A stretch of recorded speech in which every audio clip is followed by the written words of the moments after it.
Merry Christmas Eve, folks. Welcome back to AskGSM here today, episode 630 for AskGSM, December 23rd, 2025, our penultimate episode of the year. We'll close out the year next Tuesday with our final episode of the year. We've been going live with this show since the beginning of the year. I think all but 2 episodes were live. The very first one of the year, I think, was pre-taped. And then a couple of weeks ago during Thanksgiving week when I wasn't feeling well was pre-taped as well. Otherwise, we've been live all year, which has been awesome. And we are live here today, 2 days before Christmas, answering your questions and also putting together the ultimate Christmas card. Now, if you were here last week, you heard Brandon A's question. We answered it at the very end of the stream. We were live for a very long time last week. Thank you for one of our most successful streams we've ever done, one of our longest as well, one of our most fun as well. Hopefully, we can have similar success here today. Hopefully not as long. I do have a lot of Christmas stuff I got to get done in addition to other work and stuff like that. But Brandon A, amongst the questions that were sent in last week, was asking about, putting together the ultimate Christmas card, like ultimate match card. And we're not talking about, I saw some questions in the chat, which we'll address in a moment, from Fernando. What's going on, Fernando? Does this include current era, all time? We're talking Christmas characters here. So we're talking Kevin McAllister, Santa Claus himself, of course, the Grinch, amongst other Christmas characters. So Brandon A went upon and took it upon himself to put together the ultimate match card for Christmas characters, stipulations and all. We've done this before here on the show about 4 or 5 years ago. I think we also did it a second time a few years ago. We did it at least one other time a few years ago, and it was a lot of fun. So he's already put together the card. I'm going to save that question for last when we get to the scheduled questions in a little bit. See what you guys think. I want to gauge your thoughts and see what you guys think of this ultimate Christmas card and if it lives up to your expectations of being the best Christmas card you've ever seen put together. And we can call it something basic like what ECW used to do back in the day or what AEW did this past week and call it like, not Miracle on 34th Street, but like Dynamite on 34th Street. That was really clever because it was at the Hammerstein Ballroom. ECW did the same thing back in the day, called it Massacre on 34th Street. Maybe something similar along those lines. We'll just call it Massacre on 34th Street to take the ECW name, be inspired by that, and use it for our own Christmas card. But we'll get to that a little bit later on. Do want to apologize in advance for any background noise that you hear. There is some construction going on nearby, so might cause some background noise and disturbance during the course of the stream. Otherwise, though, hope you guys are having a great week, enjoying the holidays. Christmas is in 2 days. I think Hanukkah either just wrapped up or is still ongoing. It started, I think, about a little over a week ago. Kwanzaa coming up as well. So hope you guys are enjoying the holiday season, watching the movies. We'll get to those two, my top 5 favorite Christmas movies and some other favorites of yours as well. Kind of a festive stream here today. A lot of great Christmas questions that we will be soon addressing. If you are joining us live, drop a question or comment in the chat. I'll read it soon enough after we go through the quick housekeeping stuff, as we always do, and shouting out the channel members. Those include Alexis, Miss Mod Matthews, easy for me to say, I guess, Dillon, DiGiacomo, Mrs. Renee, DJ Swerve1 at Swerve1, WON on IG, Mr. Marceau himself at RJ_Marceau on X, John Ritland, Real Honesty with John Ritland on YouTube. Check out his content. He does great work. Richie as well, Red Planet Wrestling, right here on YouTube. Find his channel and give it a subscribe. Average Grunt, last but not least, find him on Blue Sky at gruntwrestling.bluesky.social on Blue Sky. Thank you to our channel members. More information on that down below in the description box if you want to become a channel member yourself. Gift a membership, whatever it might be. You get videos early and ad-free depending on the day and the week and the video and whatnot. You also get top billing on #AskGSM and WrestleRant Radio for any questions or comments or topics you want us to discuss. For example, since Grunt is a channel member, he sent in a question here today. He will have his question answered first when we get to the scheduled question portion of the show in a little while. You also get badges and emojis and the live chats, the aforementioned shout-outs at the beginning and end of every live stream that we do, and so much more. So please consider that this holiday season a channel membership. And that's really about it. I also want to shout this out as well. I put it up before. I'll put it up again. Our Christmas shirt. I'm pointing the wrong way. Our Christmas shirt. Courtesy of Alexis. She put that together on ProWrestlingTees.com. We got 3 different shirts available. A Christmas shirt. We have a Halloween shirt. And just a regular old WrestleRant shirt. I don't think it's WrestleRant Radio. I think it's WrestleRant itself. But check out those 3 shirts. Link also available down below in the description box. ProWrestlingTees.com/WrestleRant. I'm sure they have deals all month long, going into Christmas in a couple days. Get a shirt, support the show, support the brand, would be greatly appreciated. You can also potentially win a shirt, whether it be the Christmas one, the Halloween one, or the regular one, with the Royal Rumble game coming up next month. Haven't offered any official details on this yet, but that's going to be coming up at the end of January. You can sign up. We've been doing it every year now since 2013. It's going to be our fucking 14th annual Royal Rumble game coming up in January, where you can enter for both the men and women's polls. So there's 30 spots, technically 60 spots total. But you can offer a spot for both the men's and the women's. And if you win either one, and you can get your choice of a shirt, a WrestleRant shirt from our new store on Pro Wrestling Tees. So I'm going to put that away for now, but just a shout out for that. Check out our Pro Wrestling Tees store, ProWrestlingTees.com/WrestleRant. Also down in the description box, you'll find the link. If you haven't already, please do so. You have like a day left to vote in the 2025 WWE AEW Year in Review Awards on WrestleRant.com. Go to WrestleRant.com. It's right at the top of the homepage, near the top of the homepage. You can vote on the Match of the Year, Women's Wrestler of the Year, Men's Wrestler of the Year, Tag Team of the Year, Feud of the Year, and a few other categories as well. 10 in total. Should not take you more than a few minutes. We will be both revealing and reviewing the results of said polls on the next edition of WrestleRant Radio. That will be the final episode of the year, confirmed coming up on Friday, not Thursday. We are typically live on Thursdays. Obviously not for the next 2 weeks, with it being Christmas and New Year's Day. So instead, we will be live on Friday, December 26th, myself and Mr. Marceau, reviewing and revealing the results of the 2025 Year in Review Awards. 13th annual for those as well, which is awesome. So check that out, and be sure to vote if you haven't already. And don't stuff the ballots too much. We'll talk about it on Friday here on WrestleRant Radio here on the channel, myself and Mr. Marceau. I think that about does it for all the shameless plugs. Yeah, we'll be live again on Thursday for WrestleRant Radio. Go vote in the polls. That's confirmed for Friday. Last thing here, if you want to send in a question to the show, if you can't watch live, you want to send in a question to be answered, you can do so by tweeting me on the Twitter machine at WrestleRant with the hashtag AskGSM. Find me on Facebook as well, facebook.com/Graham.GSM.Matthews. Drop a comment I usually put up on the post on Monday nights, if not on the wall itself. And last but not least, drop a question down below in the comment section on this very video, when the video is done processing, that is, and we're not live. You can drop a question on the video itself. I'll include it in next week's edition. But like I said earlier, you can also drop a question in the chat, and we will answer it here on the show momentarily. So I'll get to that now. So again, thank you guys for joining us.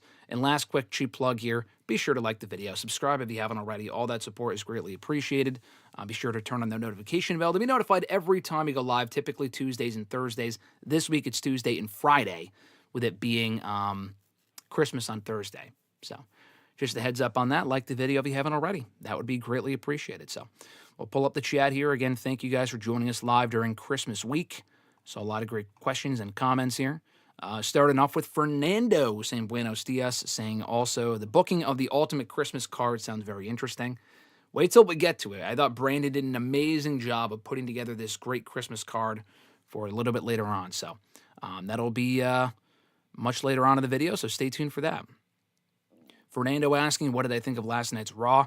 I thought it was a fine show. Honestly, the best part of the show was the fact they put it up apparently at 8 p.m. Eastern, which is when it would normally air, but because they already pre-taped the show last week, they fucking did the entire show and put it up without commercials. So it's like a 95-minute show. And even less than that if you skip through like the recaps and the entrances and all the bullshit and stuff like that. An amazing experience watching Raw last night. I don't even really typically tune in live anyway. Rarely nowadays do I watch Raw live. Usually I catch up after the fact. Not like after it's over, but like while it's happening so I can skip through all the commercials, which is just so much easier. I've been doing that since it was on USA Network as well. It's not just a Netflix thing. It just helps me get through the show a lot quicker.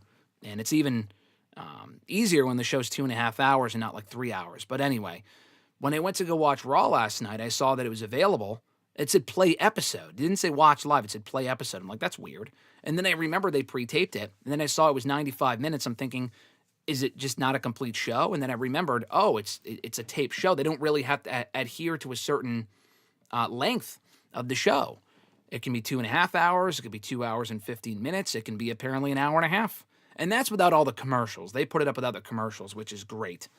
So I thought the show itself was fine. I thought Rhea and Asuka had a good match. I thought Bayley and Roxanne had a good match. What else happened? The tag team main event was solid. Yeah, I thought it was a fine show. Kind of forgettable, throwaway holiday week episode. No Miracle and 34th Street fight, unfortunately. But overall, I thought it was a fine show. Enjoyed it for what it was. It successfully hyped up a few different matches for next week and the week after. I thought the show was pretty much what it needed to be. Kind of lacked that great crowd energy because they weren't live, but I thought the Gunther promo was good for as long as that lasted. Yeah, I thought it was a fine show. My full written review of the show should be available up on WrestleRant.com either today or tomorrow. All the reviews will probably be delayed more than usual. Maybe, I'm not sure. Just because of the holidays this week, so stay tuned for that. But I always get them up eventually, even if it's like a fucking week later or later. The reviews will all be up eventually on WrestleRant.com. What grade do I give Braun Breaker's promo on Punk? The pre-taped one from yesterday, probably a B-. I thought it was a good promo. I think his other promos were better. The first one was the best one. A promo there. Last week's, or the one from 2 weeks ago, or 3 weeks ago, I guess at this point, was not quite as good, but still good for what it was. That I would probably say A-, B+. The one from last night I liked. I thought it was a good pre-tape promo, but yeah, not his best promo. So I thought it was fine. Probably like a B-. What are your thoughts on the Punk and Gunther confrontation? I liked it. I don't know what it means. I could see them maybe doing, with how often Breaker has gotten the better of Punk at Survivor Series and on Raw multiple times since Survivor Series, I could see Punk winning. I kind of figured that was a possibility anyway. Would I personally put the belt on Braun Breaker on the first Raw of 2026? Yes, I would. I would just go ahead and do it. That said, I could see Punk winning by like the skin of his teeth, and then maybe they run it back at WrestleMania. That doesn't really sound personally all that appealing or interesting to me, but that is an option.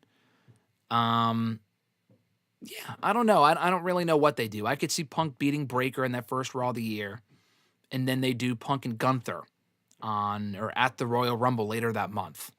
That might be what they were setting up. I don't think we're getting Gunther and Punk at WrestleMania. I mean, it's possible. Punk could beat Breaker and then hold on to the championship until Mania, and Gunther wins the Rumble. Very possible. But I think Breaker is winning a championship in the not-too-distant future. I would just pull the trigger on that first Raw of the year. That's just me, though. Is Fletcher versus Bayley a week ago the TV match of the night? Well, then he said of the year. Of the night, easily. Of the year, I don't know if it was the TV match of the year. There was a really, really great, well, actually for both companies, not just AEW, but in AEW specifically, there was this amazing, I think it was Adam Page and Konosuke Takeshita, and I want to say the semifinals, might have even been a quarterfinal match. I'm pretty sure it was the semifinals, though, of the Owen Hart Cup earlier this year on Dynamite. Amazing match. I think it was on that Raw or that Dynamite in Boston back in April, if I'm not mistaken. Amazing match. I might go with that one over Fletcher and Bayley, which was great. The other match might have been better. And then in WWE alone, that TLC match happened on SmackDown. That was also a TV match. I might even put that above. Those two matches were great. My personal favorite TV match of the year was easily the TLC Triple Threat Tag Team match with the Machine Guns, the Profits, and DIY on the SmackDown after WrestleMania. So you got a couple different options. I would not say Fletcher and Bayley was the TV match of the year, but it's up there in that conversation for sure.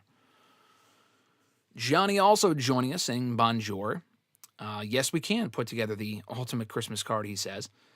And he's saying match, well, this was his Christmas card. Okay, so Johnny's Christmas card includes match 1, Santa Claus versus the Grinch. Pretty easy, I guess. In an electrified exploding barbed wire match. Match 2, the Elf versus Rudolph the Red-Nosed Reindeer in a barefoot thumbtacks and staples match. Is fucking Tony Khan booking this shit? I guess there really is a massacre on 34th Street with these stipulations. He said match 3, Frosty the Snowman versus Jack McClane. You mean John McClane from Die Hard? And a scaffold flaming tables match. Unless John McClane has a brother named Jack. I don't know. Johnny said match 4. I'll go back to Fernando's comment in a second. But Johnny said match 4, Kevin McAllister versus Jack Skellington in a fully charged light tubes and light bulbs match. And match 5, the Gremlins versus the Muppets in a razor wire and weed whacker war games. Holy fuck. Not exactly what I had in mind for stipulations, but if you want to watch some hardcore wrestling, that is exactly how Tony Khan would book it. Fernando said, is the Christmas wrestling card going to consist of just, or I already answered that earlier. Fernando said Jack Frost versus Krampus. I feel like they're two heels, though. I don't know if that works as well. But when I think of Jack Frost, I think of Jack Frost from the Martin Short version of it from Santa Claus 3 from 06. Fernando said Last Man Standing. Santa Claus versus Fred Claus. The loser leaves the North Pole. That I like. That one makes sense. Fred Claus is a great movie, and they have beef in that movie, does Fred Claus and his brother Santa, so that would actually make sense. Johnny said, rank these wrestlers who achieved success from being in a faction. Triple H and DX, Orton, Batista, Jey Uso, The Rock, Damian Priest, and the 3 members of The Shield. That's a lot of fucking people to rank. Number 1 would have to be Triple H. He was easily, The Rock. The Rock was easily the most successful of all of those people. I would go The Rock and then Triple H. Then Randy Orton, then Batista. I would probably go those 4 in that order. I mean, I would probably go Roman Reigns over Batista. Orton is still overall more like a bigger name, more successful, I would say, than Roman Reigns, even though he held the championship for so long. So just going off of the list that you provided off the top of my head, Rock, Triple H, Orton, Roman, Batista, Seth Rollins. I'd probably put Rollins over Batista. I mean, Batista became a bigger name outside of wrestling, but Rollins at this point has had more longevity than Batista, more world championships, I think. We'll go Rollins over Batista. And then so Batista, then probably, are we including AEW? Because Dean Ambrose / Jon Moxley would have to be next, and then Jey Uso, and then Damian Priest. I probably would go in that order. John McClane versus the Yeti in a Buried Alive in a Snow match. Interesting. Not a bad stipulation there. Nathaniel, who sent in a question for me to answer a little bit later on, but he asked one here. Did you like Maxine and Becky Lynch's promo? And who do you think wins in January 5th? On January 5th in their match. Are they having a rematch on that show? Is that announced? I think Maxine will probably retain. I would like to see Maxine lose it to Roxanne Perez. And you also have the whole Natalya thing. It would be pretty fucking dumb to air those vignettes with Maxine and Natalya, and then she just loses the championship before anything can come of them. If Becky gets the belt back, that's not the worst thing. It's nice that Maxine got a little run and a nice moment in Madison Square Garden. I would not do that. I would have Maxine win again, but how many times are you going to run back Becky and Maxine wins every time? Becky did beat her. I think it was on the Raw in Barclays Center, actually, which is where that January 5th Raw is going to be. It was either that week, I think it was the week after, actually. They had a match on the August 12th episode of Raw, or whatever it was. 11th or whatever it was. They had a match back in August that Becky won. All the other matches Maxine won by countout, DQ, by pinfall. But I did like the promo last night. I thought Maxine did a good job. I thought it was a good segment. Fernando said, what are your thoughts on the bullying allegations David Otunga has been making against Cena a week before retiring? I believe him. I don't really think he has any real reason to lie about that sort of stuff. I heard the stories, and it's not like he's saying he was involved in like the sex trafficking lawsuit with Janelle Grant or some shit. He was just telling stories of Cena being a dick, which I can absolutely believe. I mean, you've heard other stories from people like JTG and Tyler Rex and among others. Not exactly the top talent on the card, but all people that would tell you, yeah, Cena did some shady shit that he probably doesn't exactly paint him in a positive light. But like when I say shady, it's him more just being an asshole or protecting his spot than it is him doing anything like illegal to my knowledge. So, anyway, I don't really think the allegations were anything overly scandalous. I mean, like I said, it kind of just painted him out to be a dick. But one, it was 15 years ago. Not excusing it, but I'm just saying, one, it was 15 years ago. Two, David Otunga also said that Cena was a pretty great guy and does a lot of great other shit, and they're on decent terms now, or whatever it was. And three, I assume he just came out with those allegations, quote-unquote, now, because Cena's been in the headlines as part of his retirement tour. It's kind of like the thing to talk about John Cena right now, so that's why he's sharing his story now. And also, he doesn't work there anymore. I don't know when the last time he worked there was. I think he's been gone from the company for a long time. I thought he was still under contract with the company somehow. But Anyway, yeah, I don't really think it was that big of a deal. Nathaniel said, I wonder if AJ Lee versus Becky is still going to happen because she's been gone a while. Oh, it's definitely going to happen. I don't know why they're taking their sweet-ass time booking that match. They did the mixed tag at WrestlePalooza. Fun. AJ disappears for 2 months. She comes back. They're in War Games. Becky taps out Becky, or AJ taps out Becky again. Then she disappears. It's like, I thought this woman was full-time. And it's fine if she's not, but I don't really think they need to drag on Becky versus AJ till Mania. By that point, I don't know. Not that I won't care, but it's going to take a lot for me to get back into it because, like, they have a hot feud going on and then they cool it off. Hot feud, cool it off. You can't sustain that for like 4 or 5 months. At that point, why even fucking bring her back in September? They should have just waited till the Rumble. I know they wanted her for that first ESPN PLE. I get it. But it just timing-wise hasn't really worked out because they're only really using AJ every few months. And I still do think we're going to get that match. I don't think that their feud is over. Let's see. Give me back shot. Solid Monster says Damian Priest's stock is cold right now. That if he wasn't on TV for the next 3 months, I'm not sure anyone would really notice. Yeah, I mean, you could say the same. It's not really a Damian Priest problem specifically. You could say the same for a lot of people. There's just so much talent that if you took anyone off the show, unless they're really a integral part of the show, like an Ilya Dragunov who's having these amazing open challenges, you could take almost anyone off the show for a few months and you probably wouldn't even really notice. Like, I missed Becky being on the show until she resurfaced last night, but she was off for a month and you didn't really notice. I mean, I feel like that's not a bad problem in the sense that there's enough other good talent to fill the time.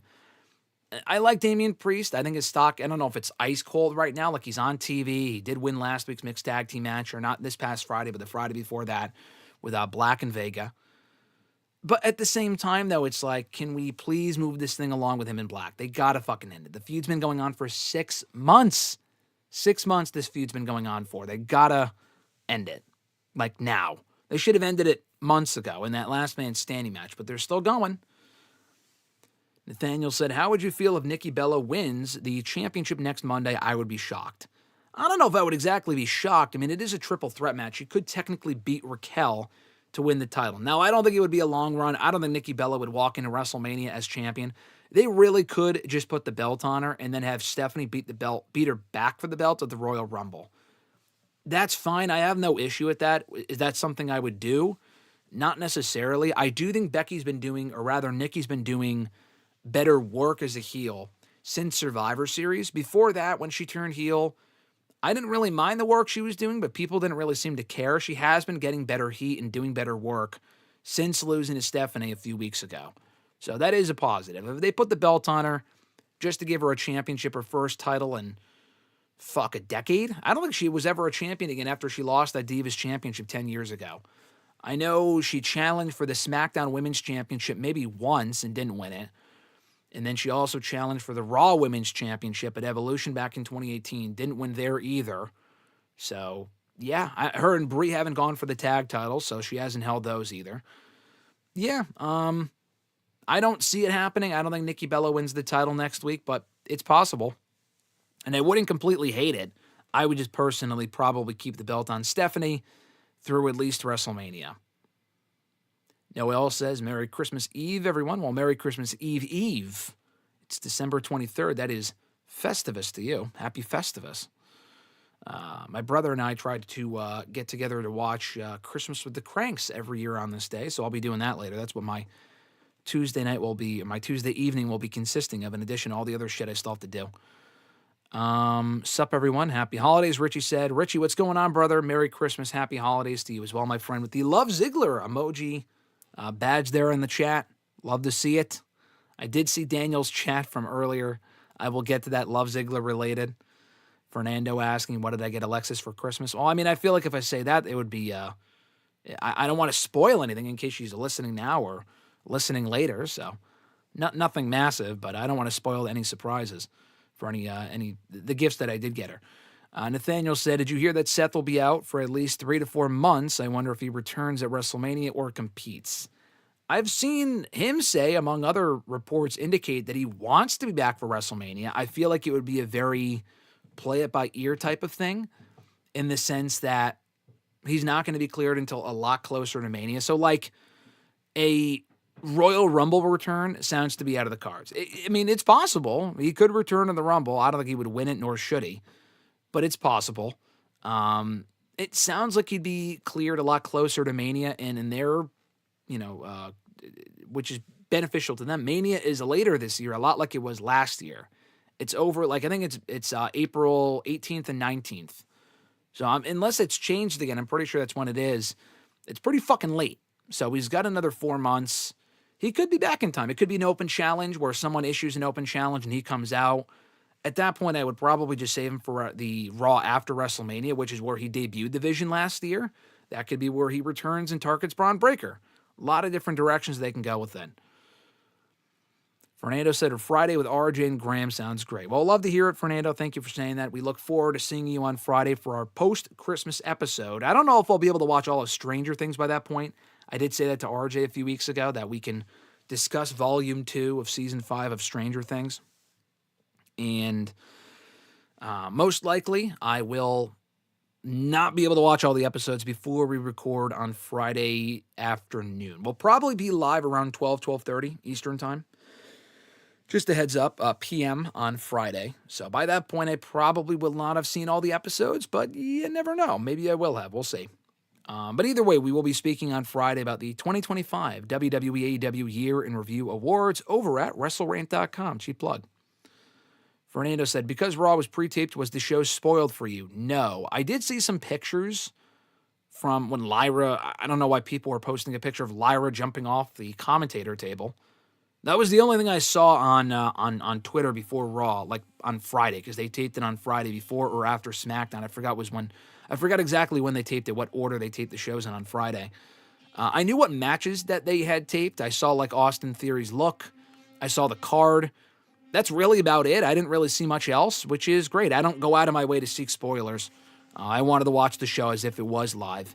Aside from the fact it wasn't airing live, I could just go through it quickly, which was amazing for me. I got through the show even quicker and sooner than I normally do. Fernando said, and I see Richie with the Veer badges in the chat as well, the Veer emojis. Love seeing it. Thank you, Richie, for that as well. Fernando said, Austin Theory looks like Sling Blade. Who is Sling Blade? He looks like Daniel Garcia in the fucking Death Riders to me.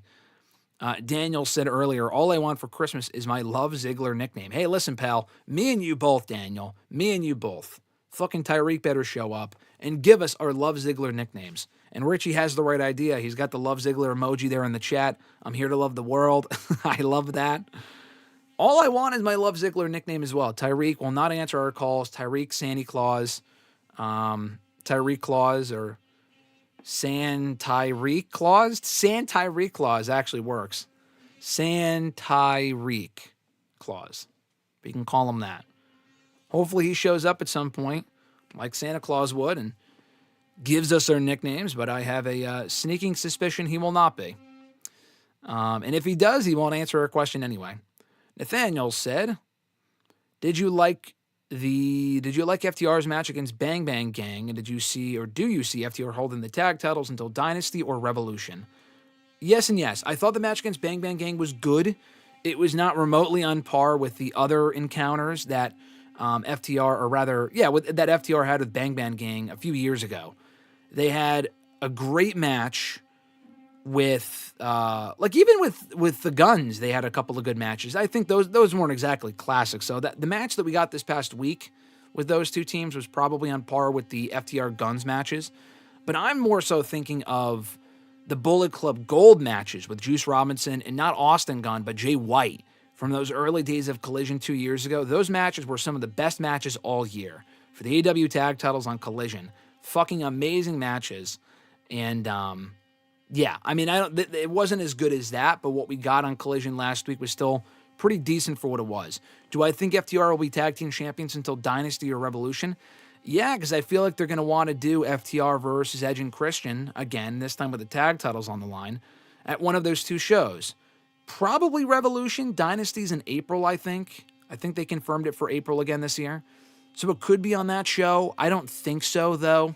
I feel like Revolution would make more sense. That's in another 2-ish months, a little over 2 months. So we'll see. It depends when Edge is ready to come back. He's already been gone since fucking September. So, he should be back any day now, I would think.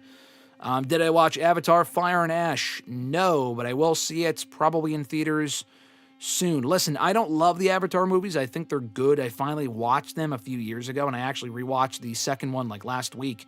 They're good movies. They're not my favorite at all, but I am going to go see this third one just to continue the canon, because I saw the other two. Two, because I haven't seen any of the Avatar movies on a big screen. That's typically where they shine and where people really love these movies, is for how aesthetically they look on a big screen in a theater. So I'm going to see it in a theater probably within the next week or so. That's the second thing. The third thing is I want to see the Doomsday trailer on the big screen as well. I know they just released it on Disney Plus, not Disney Plus, fucking Disney put it out on Twitter like within the last couple of hours, actually. I could just watch it now, but I'd rather see it for the first time on the big screen. So for all of those reasons, I will probably be waiting until I see Fire and Ash on the big screen to watch all of that shit. Maybe later this week, most likely early next week is my idea. EJ said, LOL, what happened with Cena's theme song getting sued? Yeah, I heard about that and no real follow-up. I didn't even know it got sued originally, because I heard when they were talking about it, him getting sued or his theme song getting sued or whatever, apparently the woman that's doing the suing, and she has a right to sue, I think, from what I understand, she'd already sued WWE like a decade ago and got money out of it, and they didn't really adhere to whatever they agreed to or whatever it was. I didn't even hear about it the first time. So I don't know. I'm not really sure what's going on with that. Grunt, what's going on, brother? He says, ho, ho, ho there. Merry almost Christmas, Graham in chat. Merry Christmas to you as well, Grunt. Thank you for joining us as always. I will get to your question that you sent in ahead of time, a little bit later on, but yours will be the first question that I answer here today. Fernando said, Prancer versus Rudolph. Loser loses their antlers match. Not a bad stipulation. Eric said, Drew versus Ebenezer Scrooge. You put. I thought you wrote Evanescence, the fucking band, but I think you meant to say Ebenezer Scrooge. Ebenezer Scrooge. I mean, I feel like they're one and the same. I feel like they should be more of a tag team than opponents. Fernando said, why can't we just move on from Nikki? Liv Morgan is back. Come on. I agree. I would rather see Stephanie and Liv. I think they're just doing the whole Stephanie and Liv thing later on, because Liv's currently busy with the whole Raquel shit, teasing tension and whatever. Yeah, I would move on personally, but they want to milk more out of this feud between Nikki and Liv, or Nikki and Stephanie. That's fine, but I hope honestly, I hope Nikki doesn't win the title so we can get to Stephanie and Liv sooner. Because if we don't get Stephanie and Liv soon, I feel like Liv's going to be a babyface before long. They really should do that match before Liv goes babyface. And it also makes sense because Liv held that championship about a year ago. And I don't think she ever got a rematch for it. And not only that, she was going to go for the title before she got injured over the summer. She got hurt. So we never got. I think it was Io was the champion at that point. And I think they were going to do Io and Liv. And they never did because Liv got hurt. So I would do that match before before she goes babyface soon. Richie said, with Gunther having retired Goldberg, Cena, and as rumors would suggest, Brock Lesnar and AJ Styles, how would you feel if Gunther at the end of 2026 retires Nikki Bella? Hey, listen, I would not complain about that. Nikki Bella has even said in interviews, this run was not supposed to last this long. She was only supposed to be back for a few matches or like a quick run that lasted a few months. She's been back a lot longer than she originally anticipated, and that's totally fine. That's totally fine, because I think she's doing fine work. I think Nikki's been a fine part of the show in 2025. But if she is done within the next year, then Gunther being the one to retire her, hey, no complaints. Fernando said, do I think Seth will work as a babyface? I mean, it depends if he's even back as a babyface. I would book him as a tweener. I think Rollins is better as a heel. I like him as a babyface, but he was just a babyface less than a year ago, and he got really fucking annoying with the whole, like, I'm the revolutionary. I mean, he was still kind of doing that same shit as a heel. To me, it makes more sense as a heel because it's obnoxious. I know Braun Breaker turned on him. I would still probably keep him tweener. They need more heels than babyfaces. So I would not make him a full-fledged face when he comes back. They also have to finish the Seth and Punk feud, and I don't think you could do that if they're both babyfaces. That's how this whole thing started anyway. Fernando said, you mean Alexis is not Tyreek? Well, maybe she is. I'm not going to say. Maybe she is. I mean, her name here on YouTube is Tyreek 2.0, so I will not confirm nor deny. Am I a fan of the dusty finish? No. I mean, when used sparingly, then maybe. It depends on the situation. But I feel like there's a lot of companies that use it or used to use it a lot more than they should have, and it's just fucking lazy and it's bad booking. So maybe once in a blue moon, the dusty finish is fine. But when you use it consistently, no, it's just lazy booking. Eric asked, do I think MJF wins on Saturday? Yes, I do.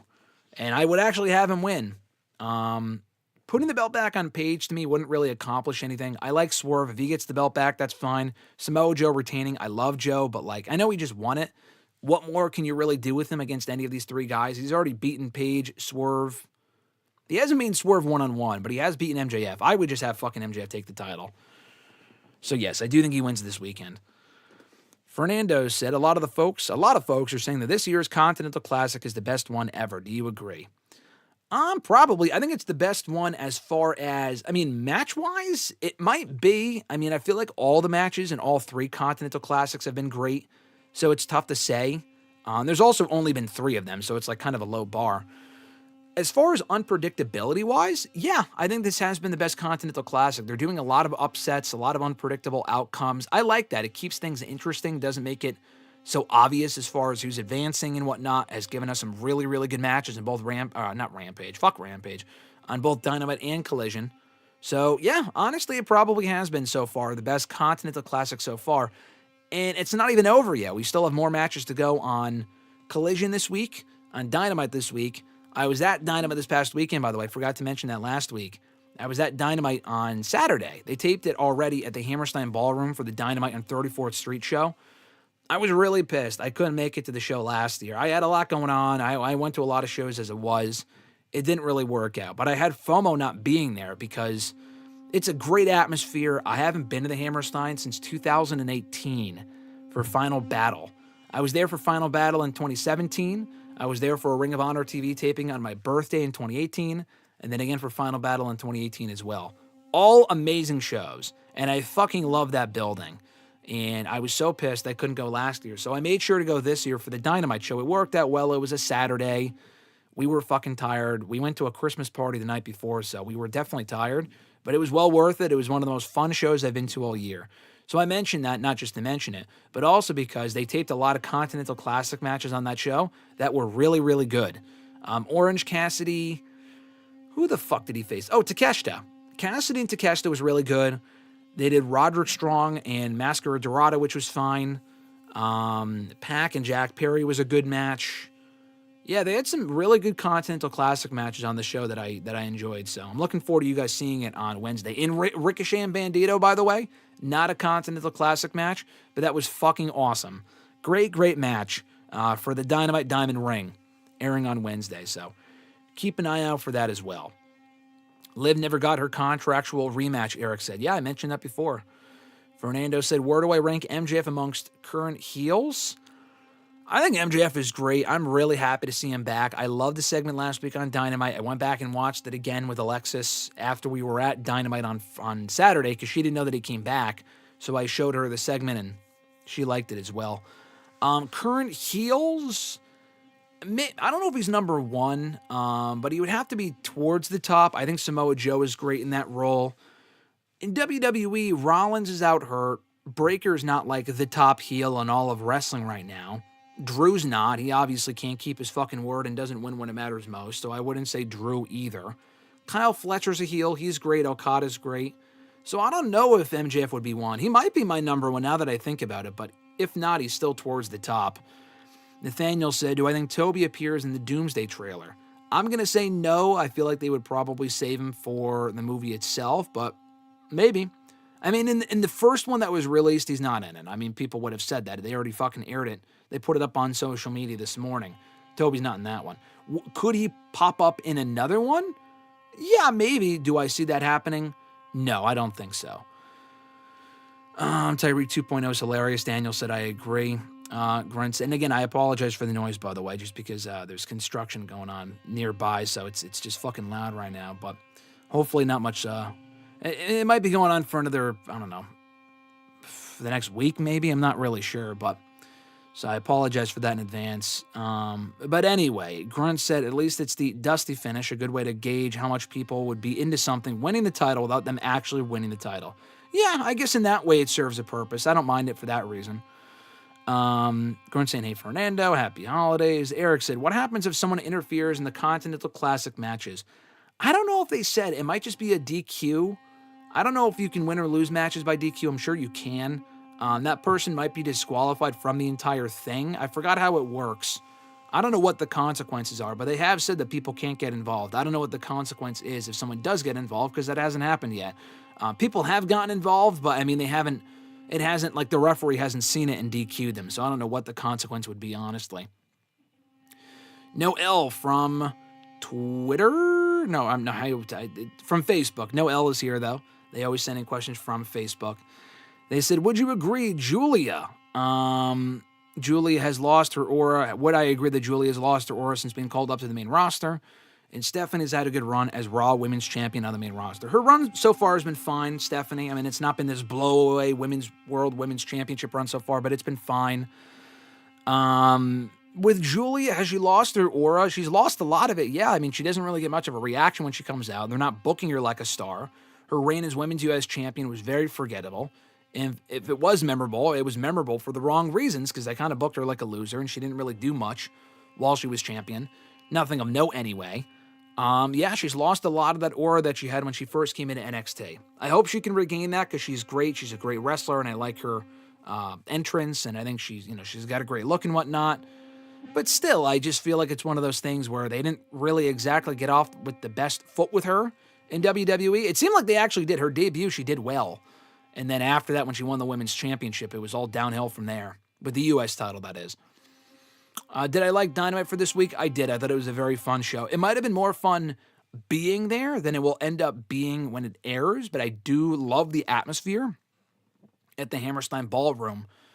And it's a great atmosphere. So I think people will enjoy watching it when it airs live, or doesn't air live, but when it airs on Wednesday. Definitely well worth checking out. No spoilers, like you said, though. Any injury update for Darby or Ospreay? No. Darby hopefully should be back soon. Ospreay is probably going to be out for a while longer, but I don't know the exact timetable for either guy. Fernando said, how much longer do I see Mercedes holding on to her TBS championship? Probably not much longer, honestly. Like, I don't know who's going to beat her for it. They got to figure that out soon, honestly. Like, we got to move on with this shit.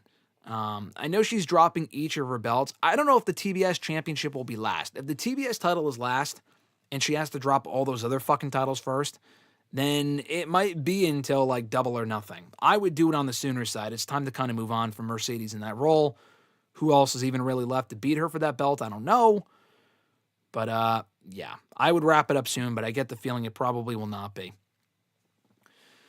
Nathaniel asked, what would you think of Avengers Secret Wars team of Toby Spider-Man, Hugh Jackman Wolverine, and Robert Downey Jr. Iron Man? That's a pretty badass team. Do I think it would happen? No, I think Downey is definitely done as Iron Man himself, but Hugh Jackman and Toby, people have been fantasy booking that for years now, and it would be cool for those of us that grew up on those Spider-Man movies and those X-Men movies. Do I think they would do it? No, but I mean, honestly, they might see the fantasy booking scenarios and say, hey, listen, let's give people what they want. But I don't know. I'm going to say no, but it would be cool to see. Fernando said the noise is not disruptive. It's cool. Thank you, Fernando. I apologize again, but thank you for letting me know. Eric said, I forgot Tony said they would be fired. Oh, okay. I forgot about that. I forgot what the consequence was. Who would I book the Wet Bandits against? Great question. We're going to get to that later on. Great tag team of the Wet Bandits. We already have the Christmas card put together, so I'm going to save my answer with that as far as what match they're going to be put in the stipulation later on here on the show when we get to these scheduled questions. You guys are going to, literally, Brandon's question with all of these matches and stipulations is like almost a page long. That is how much effort he put into this thing. And they are amazing matches, and I'm very curious to hear what you guys have to say. Richie said, the streets are saying Zendaya is pregnant. Could Brand New Day and Doomsday end up being Tom's swan song? He has gone on record saying that he wants to retire from acting to focus on family. It could be. I mean, how much longer are you going to keep him as Spider-Man anyway? I mean, the guy is what, late 20s at this point? He's got to be late 20s. Because I doubt he was fucking 15 when he did Homecoming, almost a decade ago. So it could be. Do I think it will be? Well, Doomsday. Well, you said Doomsday being a swan song. Why not have him in Secret Wars? At least have him in Secret Wars. Could they kill him off or write him off in Doomsday? Very possible. I would at least have him in Secret Wars, but that's just me.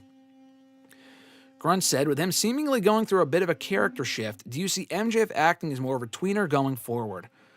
Yeah, I could see that, because once he hopefully wins the championship, you could do him and Joe, have him finally beat, like, he's beaten Joe before, but you could do the rematch.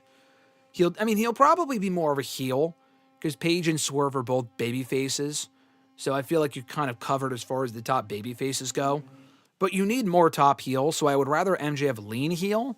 But if they want to have him more of as a tweener, feuding with heels and baby faces, because he doesn't really align with anyone, I feel like that would be a great direction to go in as well. I would have no issue with that either. Fernando said, should Jamie Hayter win the Women's World title at World's End? No, if she did, I'd be happy. I love Jamie Hayter, and I hope she gets the belt back at some point. It just doesn't feel like the right time. Their feud has been good so far. It really hasn't hit that next level. I would probably have her lose here and then maybe win the women's. I mean, I guess it's a while down the road, but I don't know. I just don't really feel like this is the right time to take the title off of Chris Statlander and to put the belt on Jamie Hayter again. If it was a little later on, then maybe. It just feels too soon for Chris to be losing it. Speaking of Chris, she is here. Chris Faplander is here saying, hi, Graham. Chris Faplander, what's going on? I don't think Faplander should be losing the championship this soon. Just my opinion. Let's see. She never should have been called up as soon as she was, Eric said. Talking about Julia. Yeah, I agree with that.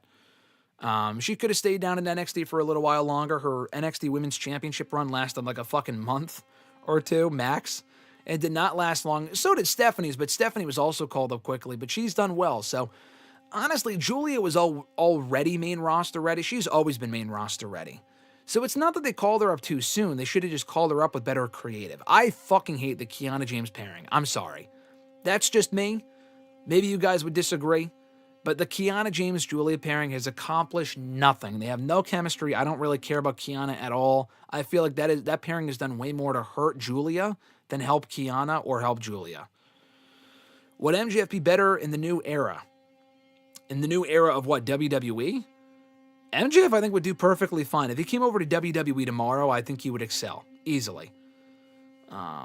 If you're talking about WWE, I'm not exactly sure what you're referring to, but I feel like he would do well in today's era of either company, but specifically WWE as well. Grunt said, Athena is my pick to take the TBS title from Mercedes personally. I agree with that. I was thinking that, especially since they are challenging for the tag titles at World's End. It's Athena and Mercedes versus Willow and Harley. Obviously, Mercedes and Athena should lose. Athena's got to be fucking done in Ring of Honor, bro. I really cannot bring myself to care about Athena being the Ring of Honor Women's World Champion for 3 years. She's had some very good matches, but when you're a champion for 3 years on a brand that barely anyone fucking watches or pays attention to, is it really that impressive? Like, you're the champion of their developmental brand of a division that has no real competition. So, and I love Athena. I think she's great. But I think she's a very big fish in a very small pond right now. She wouldn't be positioned as strongly on the main roster, on the main AEW shows, but she should still be on the main AEW shows consistently. She is beyond done with Ring of Honor. It's time to move the fuck on. And I would have her be the one to beat Mercedes after she already lost to Mercedes earlier this year in the Women's Owen Hart Cup. Is that going to happen? I don't have much faith, but I hope it does. Fernando said, what are your thoughts on the ridiculous leaks from the Marvel movies right now? I don't know how many of them are real. I don't really pay attention to them in case they are, but, you know, there's a lot of leaks with Doomsday specifically alone. Not a fan. I feel like it's like the wrestling leaks. Like, it's just fucking stupid. I mean, it only benefits the person that's leaking it because they get more traction and more engagement and shit. Doesn't really benefit anyone else unless the leaks are garbage and it forces them to put out a better movie. But other than that, I don't like the leaks. I don't really pay attention to it too much either. I try not to. Eric said, I would love a 6-person faction of Joker Liv. Joker Liv or Joker and Liv? I don't know. Joker, Liv, Drew, Harley, and Julia. Well, that's 5 people. Again, Harley Cameron or Harley Quinn? I'm very confused. It's a very random faction, by the way. Noel said, Christmas match 12. Shaggy and Scooby versus Grinch and Max in a Miracle on 34th Street fight. I like that. I mean, Shaggy and Scooby aren't exactly Christmas characters, but I do like that. I do like that match. That it's not intergender. What would that be? Interspecies? Man and dog versus man and dog. I do like it. Let's see. Yeah, I hope Tom Holland is in Secret Wars. He might have a big role in that. I think he will be. I mean, I know he hasn't been confirmed or anything. I could see him not being in Doomsday because his movie comes out a couple months before Doomsday. I think there's a very big chance of that. But I would be very surprised if he wasn't in Secret Wars. Chris Fatplander said, yes, Chris or I should hold it forever. The Women's World Championship, that is. Well, I don't know about forever, Fatplander, but holding it for a little while longer is, in my opinion, you should hold it for a little while longer at least. Maybe not forever. I think Jamie should get a run eventually. Fernando said, should Chelsea Green get a little World Championship run in 2026? Should she? It all depends on the timing. I wouldn't mind it if she did. I think Chelsea's very entertaining. She's now the Women's World Champion or the Women's U.S. Champion again. Do I think she will? No. Could I see her getting a brief run as champion at some point in the future? Yeah, I could see it. Do I think it will happen? No. Do I think it'll happen this coming year? No. Could it? Should it? I mean, I don't know about should. Like, should she win the belt? I mean, she doesn't need to. But could she? Yeah, she could. I don't think she will, though. At least not in 2026. Nathaniel said, who do I think will win between Shaggy and Arya Starks? Isn't that the girl from the House of the Dragon show? I don't watch House of the Dragon or Game of Thrones, so I can't say, so we'll go Shaggy. Eric Douglas said, I get it. Julia probably needs a mouthpiece, but Paul Heyman is right there, or even Corey Graves and Booker to give them more to do. So yes and no. Yeah, Julia, first of all, doesn't necessarily need a mouthpiece. I mean, her English isn't awful. Second of all, she could just let her wrestling do the talking. Third of all, Asuka has had subtitles for her promos and pre-tape promos and shit. So if she can get that treatment, why not Julia? And 4, I mean, Kiana James sucks. I don't care about Kiana at all. Paul Heyman would be sick. I don't see that happening.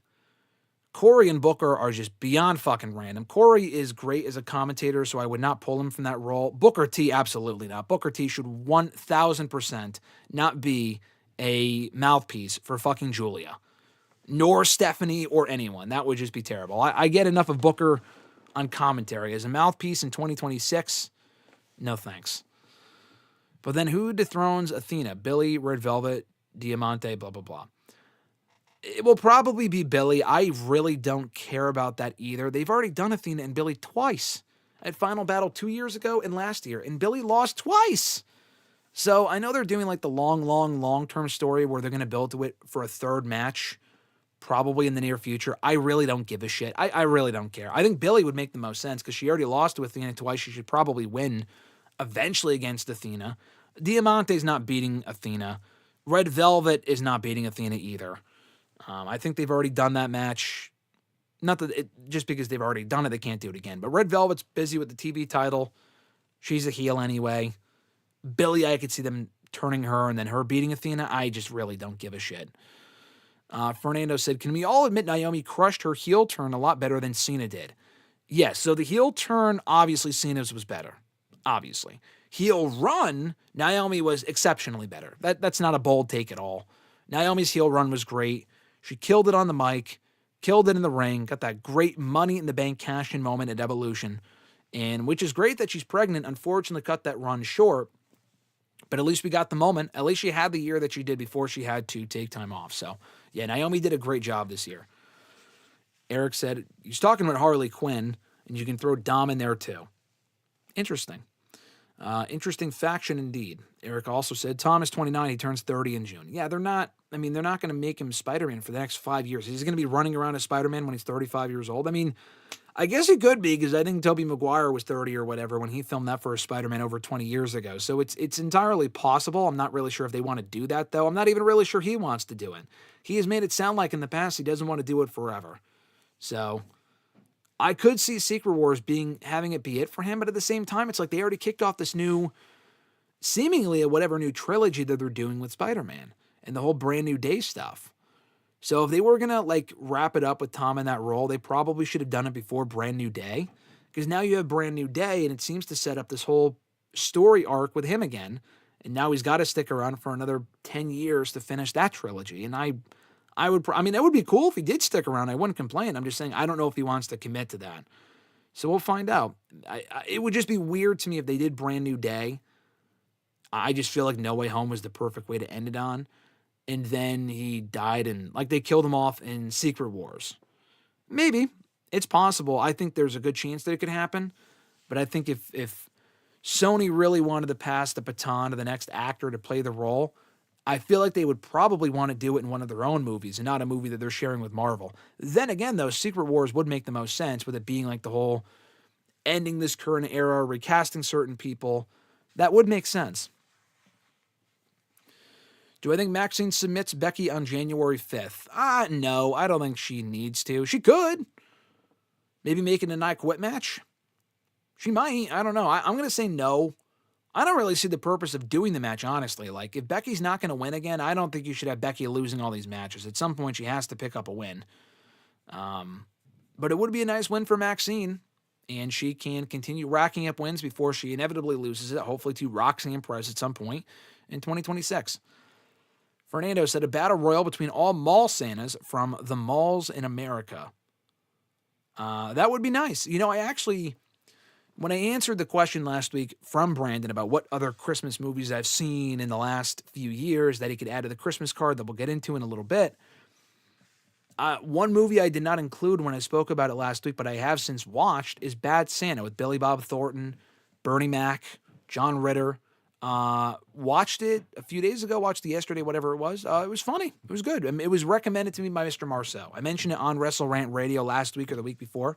I finally watched it. It was good. I enjoyed it. And you could put his version of Santa in there. He's a mall Santa. He's a mall Santa. So it would make sense if we included him in the Christmas card as well. Let's see. Absolutely, Naomi's heel run was, I don't know about generational, but it was a great heel run. Nathaniel said, do you think Tom is done in Spider-Man 6?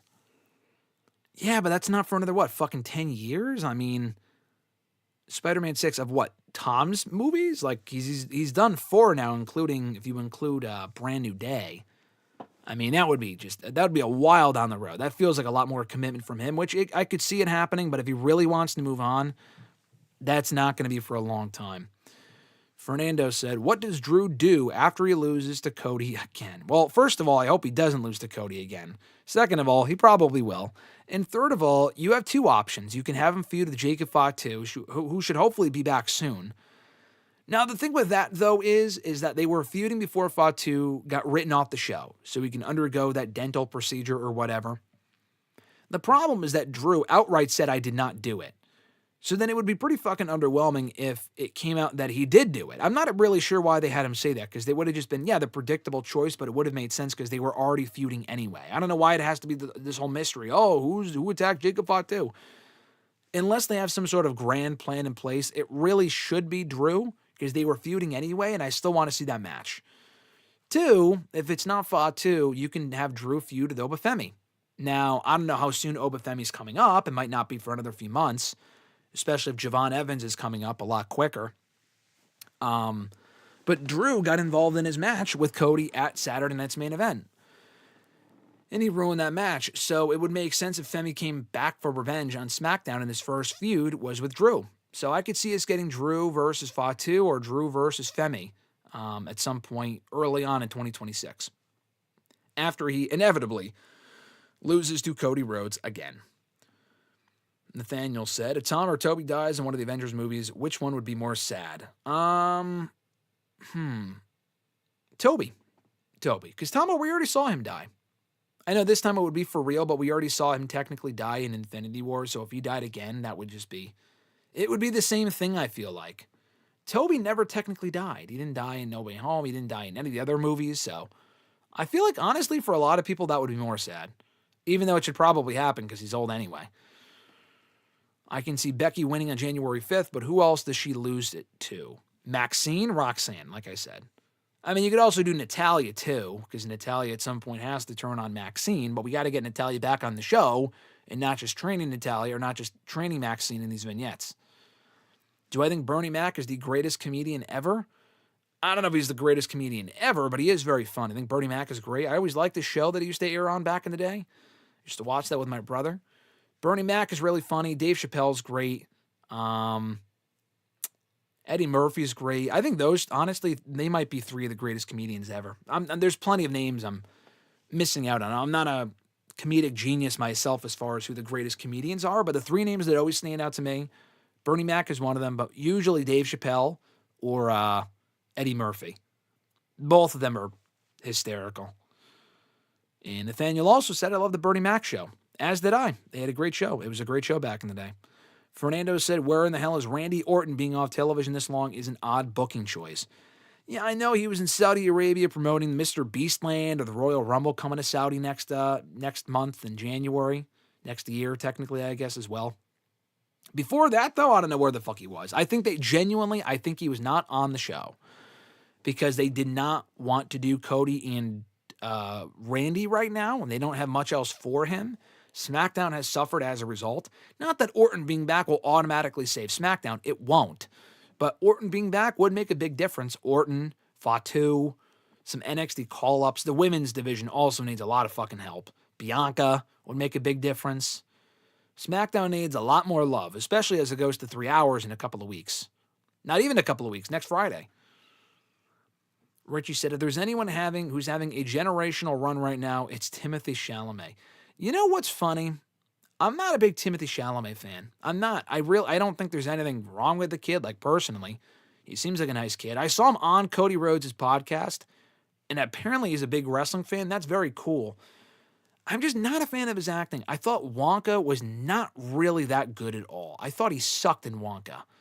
The music sucked in that movie. I didn't like him as Wonka. Dune, he bored me to tears. I forgot what else I've seen him in, but definitely those two movies I did not like. To me, he's just an overrated actor. I think he's very talented, especially for as young as he is. But for as much shit as he's in, that I see him constantly promoted for, I just feel like he's overrated. But that's a hot take. I understand that. The Squirter said, how do you see Fatu in the 2026 landscape? I think he should get a bigger push in 2026. I know he finally broke off on his own this past year, but he was stuck in the fucking MFT vortex. Hopefully he can stay the fuck away from that next year. I would have him towards the top of the card. He was on his way being towards the top of the card before he got hurt or before he was taken off the show. So I would like to see him in the main event scene next year, working with the Drews and the Codys and Randys and people like that. I feel like that's where he belongs. He already had the U.S. Championship, albeit briefly, but he already had the U.S. title. Time to move him on up the card. That's where he belongs anyway. Will WWE have huge plans for LA Knight in 2026? I don't think so, no. Could I be wrong and he wins the Rumble and maybe he wins the World Championship at some point? Sure. But they've given me zero indication that they are going to do anything of note with LA Knight. And I did write a whole article about this for Bleacher Report the other day, so go out of your way to check it out. It was called The Unfortunate Reality of LA Knight in WWE. And I really liked how it came together, that article. But basically what I said was WWE has given me no incentive, no reason to believe that they have any meaningful plans for LA Knight beyond where he has been slotted on the show up to this point. If they really wanted to have him ascend to that next level, he would have been there by now. And he has competed for world championships before, but it's pretty clear he isn't going to win them. So I would love to be wrong because that's where he belongs, but he's also 42, 43. He's not getting any younger. You got to capitalize now. None of this wait and see bullshit. Good things come to those who wait. Bro, he's fucking 43. Put the belt on him now. It's ridiculous. Did I have a favorite Bernie Mac show episode? No, I don't really remember any one particular episode. I just remember it being on TV. I think on the BET channel, I'm pretty sure. Isn't that the Black Entertainment Channel or whatever it stands for? But I remember watching it after school when I was in high school with my brother as well. Good show, like I said. Would I gamble big money on Sami Zayn for the Royal Rumble? I wouldn't gamble any money on anyone winning the Rumble, but Sami has more of a choice or more of a chance, I think, to win than LA Knight does. I could see Sami Zayn winning and facing Drew at WrestleMania, or Cody, or Punk, or whoever the fuck. I could totally see that. So, yeah. I mean, I wouldn't gamble big money, like I said, but could I see Sami Zayn winning the Rumble? He has to be considered a top choice. Him, Breaker if he loses on January 5th. Someone from NXT would be sick, but I don't see that happening. Punk, maybe if he loses the championship on that same show or beforehand, also very possible, going after the SmackDown title instead. Any of those people would be fine by me. Seems like a lot of key folks are on the sidelines. Yes, they are, and that's not good for their current programming. Did I see the Dave Chappelle special on Netflix recently? No. I may have seen clips on Twitter. I have not gone out of my way to watch a comedy special on Netflix. Usually I'll just watch highlights and shit. I don't know when the last one would have been that I would have watched in full. But I did go back and watch highlights of, and I've seen the entire thing in its entirety before. It's not new. It's very old. It's also very, very, very offensive. But it's also funny as shit. The Eddie Murphy stand-up from the 80s. I forgot what it's called. He's got like that red jumpsuit on. Delirious? I think it's called Delirious. Fucking hilarious comedy special. I'll sometimes go back and watch certain clips from that because it's still fucking funny as hell. Nathaniel said, I saw Wonka in theaters. I thought it was okay, kind of. I saw it in theaters too. Didn't care for it at all. For as much praise as I saw that movie get, I was not a fan of it as much as other people were. Richie said, bro, I was not the biggest fan of him at all until now. It sort of clicked for me. He's charismatic as hell, and his side quests have gotten him more over in numerous outlets, most recently in the wrestling space. Yeah, him being a wrestling fan is very cool. Like I said, I'm not saying like, oh, he's a terrible person. I'm just saying as an actor, I really don't care for his acting at all. I know he's doing, wasn't he like Bruce Springsteen or something like that? Maybe not. He did something like that as well.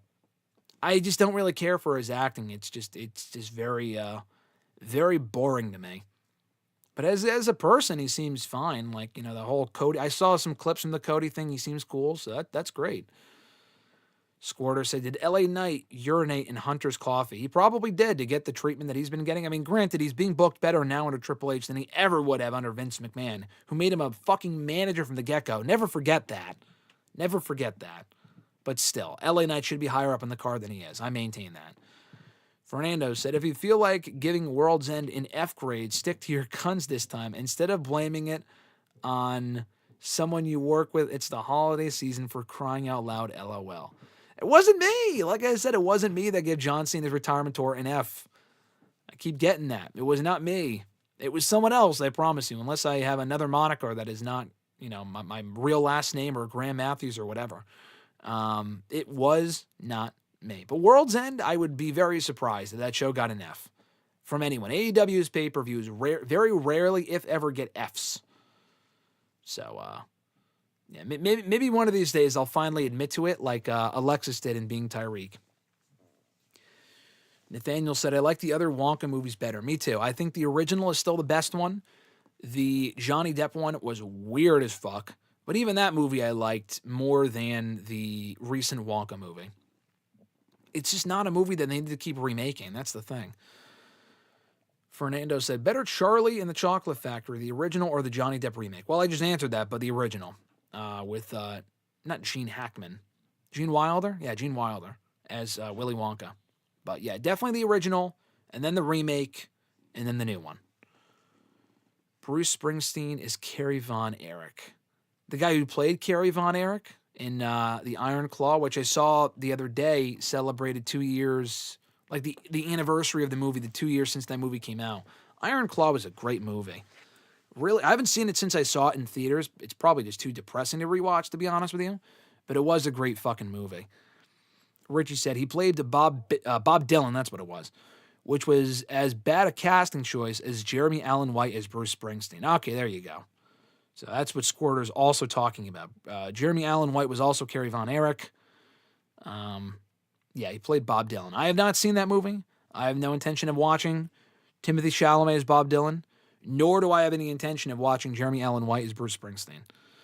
Richie also said, I can't believe Graham gave Cena's retirement tour an F1 Bleacher Report. You guys are too much. Now you're besmirching my name. You're besmirching my reputation by spreading these lies, saying that I gave it an F. And there's going to come a point, like I said, maybe down the road, where I say, hey, listen, that was me that gave it an F. And John Cena, I'll admit, or not John Cena, Tyreek is indeed Alexis. Maybe she's John Cena too. I don't know. That'd be pretty crazy swerve. What was weird in the Johnny Depp Wonka movie? It's just a weird movie. Johnny Depp is he's a great actor, but he's just very odd in a lot of his roles. Him specifically is just fucking weird. Like, his version of Willy Wonka is very it's very strange. I guess they tried to make it as different as possible from the original. So it would have a different tone to it. You kind of have to do that if you're remaking it. It can't be the exact same movie, otherwise it won't compare. It still can't compare, but I just like the original better. I think just Gene Wilder did a better job in that role. Grunt said, on paper, World's End has the potential to be the AEW pay-per-view of the year, honestly. It might be. I mean, they have had a lot of great pay-per-views this year. I saw Sports Illustrated gave Double or Nothing pay-per-view of the year. It was definitely not. I mean, I watched that show after the fact. I cared so little about that show. And it was a great show. Double or Nothing ended up being a great show. Could not tell you more than 2 or 3 matches that were on that card. Revolution and Dynasty. Revolution was an excellent show. The finish was fucking terrible. I don't know. I just feel like they had better shows in All Out. Full Gear I was there for. All the shows were very good for the most part. Forbidden Door was good. I just don't know if I would go with Double or Nothing. I feel like there were WWE pay-per-views that were better than Double or Nothing. But Double or Nothing was still very good. World's End, could it be the pay-per-view of the year? Hey, very well might be. Very well might be. Fernando said, rank Eddie Murphy, Dave Chappelle, Bernie Mac, and Jim Carrey. I might go in that order, actually. Eddie Murphy won. I think Eddie Murphy's hilarious. Or at least he was. Like, a lot of his recent stuff, he, took decades off from acting for some reason. And I forgot why. Maybe it was a family thing. I don't know. But then he made a resurgence in the last few years. I haven't seen Candy Cane Lane. It looks awful. I just feel like a lot of the stuff that he's been in the last few years has not been funny, and I don't know if that's a him thing or what, but he was fucking amazing in some of those early movies and whatnot, like, Daddy Daycare and shit like that. Totally different from the Delirious stand-up special, but he was still really funny. I guess he was also in Haunted Mansion 20 years ago, and that movie sucked, so I guess it's not like he was always in these bangers of movies, but like him as Donkey was amazing. But yeah, I would probably go Eddie Murphy 1, Dave Chappelle 2, Bernie Mac 3, and Jim Carrey 4. Jim Carrey is interesting because I love The Grinch. I actually saw it in the theater for the first time last Wednesday, which was very cool. But, Jim Carrey's movies to me are very hit or miss. They're very hit or miss. I just feel like he tries too hard, and I know that's his whole style. I like the movie with him as Andy Kaufman, Man on the Moon or whatever. I like that movie. I don't like The Mask. I think he's in The Mask Returns, right? I haven't seen that one, but I don't really like The Mask. Yes Man was okay. I like Bruce Almighty. I like Liar Liar. I just feel like it's hit or miss with Jim Carrey. I feel like of the 4, he has to really, really try to be funny, whereas the other 3 are just naturally more funny. But I do think Jim Carrey as the Grinch is an all-time performance. Richie said, besmirching is a crazy vocab word. Holy cow. Yeah, pull that one out for today's Christmas episode. Richie also said, Johnny Depp in that Wonka movie looks like he has a constant Snapchat filter on his face. There's something uneasy and very uncanny valley about it. That film was a huge no for me. I think that's part of the appeal for a lot of people, how fucking weird it is. Yeah, I mean, there's elements in that movie that I like. Definitely more so than the recent Wonka movie. But yeah, I think that's the whole point, is that he's weird. It is very, unsettling, though, but I think that's supposed to be the point. But Psycho, what's going on, brother? I said, hey, Rant also said, speaking of Eddie Murphy, the Coming to America sequel was mediocre. That's what I heard. I heard that movie wasn't good. Fernando said Candy Lane was trash. I can believe that. But Psycho said, do love me some Dr. Dolittle, though. That's what I'm saying. I feel like a lot of the movies he was doing before his absence from acting were fucking great. Him as Donkey is amazing. Shrek is one of the greatest animated movies of all time. Shrek, Daddy Daycare I love. Dr. Doolittle's a good movie.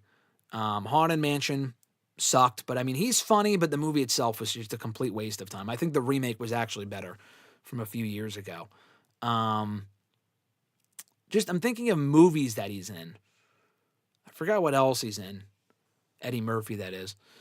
Have I ever met Vince Russo, Fernando asked. Yes and no. I actually was on a podcast with him. Randy Cruz. Shout out to Randy Cruz. We interviewed Natalia about a week and a half ago. The interview's up now on his YouTube channel, 2 out of 3 Falls, Cruise Control Podcast. But we did a podcast with Vince Russo. The funny thing is that he was completely normal. Like, the perception of Vince Russo, like, I mean, at least when I talk to him, I'm not going to say, like, oh, he's an amazing guy. I've never met him personally. We just talked to him over Zoom or whatever. And he was a very good podcast, and he was very normal, especially off when we weren't filming. He was cool and gave us some nice tips and whatever. Maybe he was a facade and he's a piece of shit. I have nothing against Vince Russo personally. I just think a lot of his opinions and shit are just garbage. But when I did speak to him and we kind of interviewed him about Survivor Series 98, the Deadly Games tournament, a few years ago for the anniversary, he was actually pretty cool. So that's my only interaction I've ever had with Vince Russo, though. Do I like Jim Carrey in the Sonic movies? Yes. He's probably the best part of those movies. I like the movies. The movies are actually pretty good, the Sonic movies. And I also think they gradually get better. But I do like him in the Sonic movies. I thought Wonka was a girl in that Johnny Depp one. Yeah, that hair is not flattering. Better Eddie Murphy stand-up show, Delirious or Raw? Is Raw one of his stand-up shows? I haven't seen it. Delirious I have seen, and it's fucking hilarious. I mean, it is very offensive. It is not aged well in the sense that you really can't say almost anything of what he said in that special today, and understandably so. But his delivery of certain shit is fucking hilarious. So I probably would go Delirious, even though I've never seen Raw before. Is it as offensive? Because I might have to go watch it. Let's see. Grunt said, I think your distaste for the anarchy in the arena match might be why you don't hold Double or Nothing as highly as everyone else, but I do agree Revolution, Main Event aside, and All In were better. Oh, yeah, I forgot about All In. To me, All In was the show of the year. To me, it's not even close. I think All In was an amazing show. Loved the ending, loved a lot of the matches, great pacing, great moments. All In was excellent. Easily their show of the year, in my opinion. And I think you're right. I do think Anarchy in the Arena has a lot to do with it. I fucking hate Anarchy in the Arena. It's the same match every year. It's a complete mess. Nothing I would ever really rewatch. I know that's a personal preference. I'm not going to say, oh, if you like it, you're trash. A lot of people like Anarchy in the Arena. I'm not among those people. I think the matches are just literally garbage. But that is definitely part of the reason why I did not like that show as much as most. I like the show. I think the main event's an all-timer. Paige and Ospreay was fucking incredible. And also, I think it was Mercedes and Jamie Hayter had a really good match in the opener. It was a very good show. I just think AEW has had better shows this year, in my opinion. Red Planet. Richie said, Hugh Grant as CGI Oompa Loompa made that Timothy Chalamet Wonka film an instant note for me as well. That, and it legitimately looked like a horrible film. Yeah, it's not horrible. It's just, I don't think it's that good. And the music is fucking awful. If you watch that movie, let me know what you think of the music, because I think it's garbage. But speaking of Hugh Grant, speaking of Christmas movies I watched Bad Santa the other day, like I said. I also finally watched Love Actually. That was recommended to me. Alexis and I watched it. Very good movie. I liked it. Hugh Grant's in that movie, so that's why I mentioned that. Chris Fatlander said, I like Norbit. I haven't seen Norbit. I don't know if that's considered like a great movie. Isn't he Fat Albert? No, he's not Fat Albert, right? He's not Fat Albert. That's Kenan Thompson, I think. I think I get him and Norbit mixed up, the two characters. No, I've seen Fat Albert. I have not seen Norbit. The Nutty Professor, that's what I'm thinking of. The Nutty Professor, not Fat Albert. And we're getting Shrek 5 next year, and Donkey is getting his own film. Is he getting his own film? I haven't heard that. I know we're getting Shrek 5. Is it next year? I thought it might have been 2027. Yeah, the Donkey one is news to me, though. I don't know if I knew that. Beverly Hills Cop or Trading Places. I haven't seen Beverly Hills Cop, I don't think. I watched Trading Places, and so I started it. I would probably go with Trading Places because Eddie Murphy's great, but I also really like, who's the guy that he trades places with in Trading Places? The guy from Ghostbusters. I don't remember his name. Someone let me know in the chat. I don't remember off the top of my head.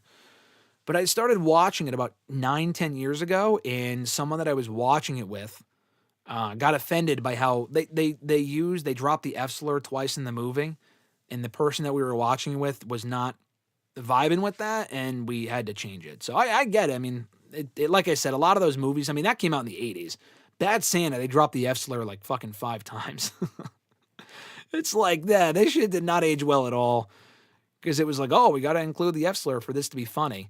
And the person that we were with did not like that, and I get why. So we changed it, and we never finished it. So I'll have to go back and finish it and watch the movie one of these days. But yeah, can someone let me know in the chat who that was in Trading Places? It's one of the Ghostbusters. I don't remember what his name is. He's also in Christmas with the Cranks. Richie said, Marty Supreme, however, looks like the first Timothée Chalamet movie that I might be interested in seeing in, however, although definitely when it hits streaming, LOL. Yeah, I don't know what Marty Supreme is. I haven't even heard of that, I don't think. Is that something coming up soon, or is that down the line? I don't know what that is. Richie said, I have not seen Call Me By Your Name yet, but I've heard excellent things about it. That I have not seen. I've also heard it was a good movie. I get that mixed up with the Netflix movie that has a similar name, Call Me Maybe or something like that. I don't think that's what you're talking about, but I get Call Me By Your Name mixed up with that. But if that's not the same movie, then Call Me By Your Name is a different movie. Dan Aykroyd. Thank you, Fernando and Richie. Dan Aykroyd, yes. I like Dan Aykroyd as well. I love him in Ghostbusters. That is who was in Trading Places. Do I think Bernie Mac died early? Yes, of course. I think he died, I don't know, he was probably 50-something. He was definitely young. Does Russo really say bro that many times, or is it just a gimmick? I think it's just a gimmick. I think he definitely says bro, but I feel like he lays it on thick when he does podcasts and stuff, because when we talked to him off air, he didn't say bro nearly as much as he does in his fucking podcasts. So yeah, I think a big part of it is part of his gimmick, but maybe he says it in everyday vocabulary, I guess, in his everyday life. He says bro as often as he does. I just talked to him for a little bit, like not very long at all, and he seemed much more normal than he does sometimes on some of the podcasts that I've heard clips from that Vince Russo was on. Psycho said, Rant, where did you get your hat? WWE shop. Bad News Barrett Santa hat. I have 6 Santa hats, all courtesy of WWE shop. I had a tradition at one point where I would get 1 Santa hat a year. I bought the Ultimate Warrior one first in 2014. I got this one in 2015, not during Christmas, but they had it on clearance in early 2015. And I got it for like a couple bucks. So I got this in early 2015. Late 2015, I got... What did I get? Oh, Kevin Owens. I got a Kevin Owens Santa hat in late 2015. 2016, I got an AJ Styles Santa hat.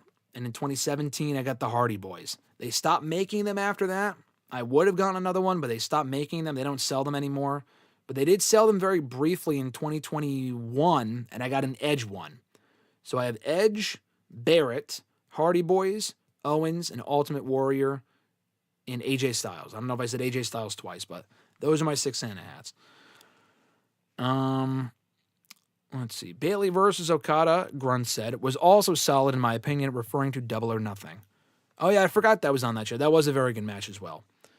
This year's AITA was worth it for them playing Bodies. Oh, Anarchy in the Arena was worth it for them playing Bodies by Drowning Pool. That was cool. I did like that. I mean, when I think of Bodies by Drowning Pool, I always think of wrestling video compilations on YouTube. Does anyone else remember that era of YouTube where every wrestling fucking clip video made like 15 years ago was set to Bodies by Drowning Pool? That's what it made me think of. I know it's like it's obviously tied to ECW and has ties with wrestling even before that, but that's always the first thing I think of every time I hear that song. Fernando said, Love Actually is a very good, and by the way, they tell multiple separate stories in one movie. The way that they tell multiple stories that are separate in one movie is interesting. I agree. Some of them are unresolved and kind of have weird conclusions, but overall, I think it is a very good movie. Let's see. And thank you, Grunt, as well, saying Dan Aykroyd. Richie said, Marty Supreme comes out on Christmas Day. Comes out on Christmas Day. I have not seen a single fucking advertisement for this movie. He said he plays a ping pong player. Looks like it has the same sort of energy as Uncut Gems with Adam Sandler, where the main character goes insane over success. That sounds interesting. I loved Uncut Gems. That movie was amazing. To me, that was a 5-star movie. So if it's anywhere near as good as that, I might watch it. I don't think I've seen that. It's coming out on. I haven't seen that. That doesn't sound familiar at all. I have seen nothing about it. The only thing I've seen advertisements for that's coming out on Christmas is fucking Anaconda, and that movie looks dumb as shit. I probably would not watch that. I might watch it on streaming for free. Pay to see it? Probably not, unless I had absolutely nothing better to do with my life. Grunt said, had to Google how to spell Aykroyd, so my timing was off. Yeah, it is a weird last name to spell. If I had to spell it off the top of my head, I would not spell it with an A-Y. My favorite Christmas-themed matches since 2008, Fernando asked. Good question. Honestly, any Miracle on 34th Street fight.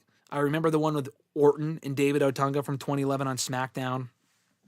The John Cena Alberto Del Rio one, where Del Rio ran over Santa. And the best part about it was that they just fucking turned him babyface the week prior, so I'm not really sure why they had him do that.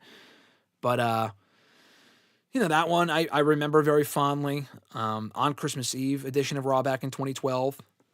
They've done a lot of them. Any Miracle on 34th Street fight, really, from the last, fucking 15 years. Some are better than others. They've done I think they did one with Damian Sandow and Mark Henry in 2013, I want to say. I don't really remember that one as well.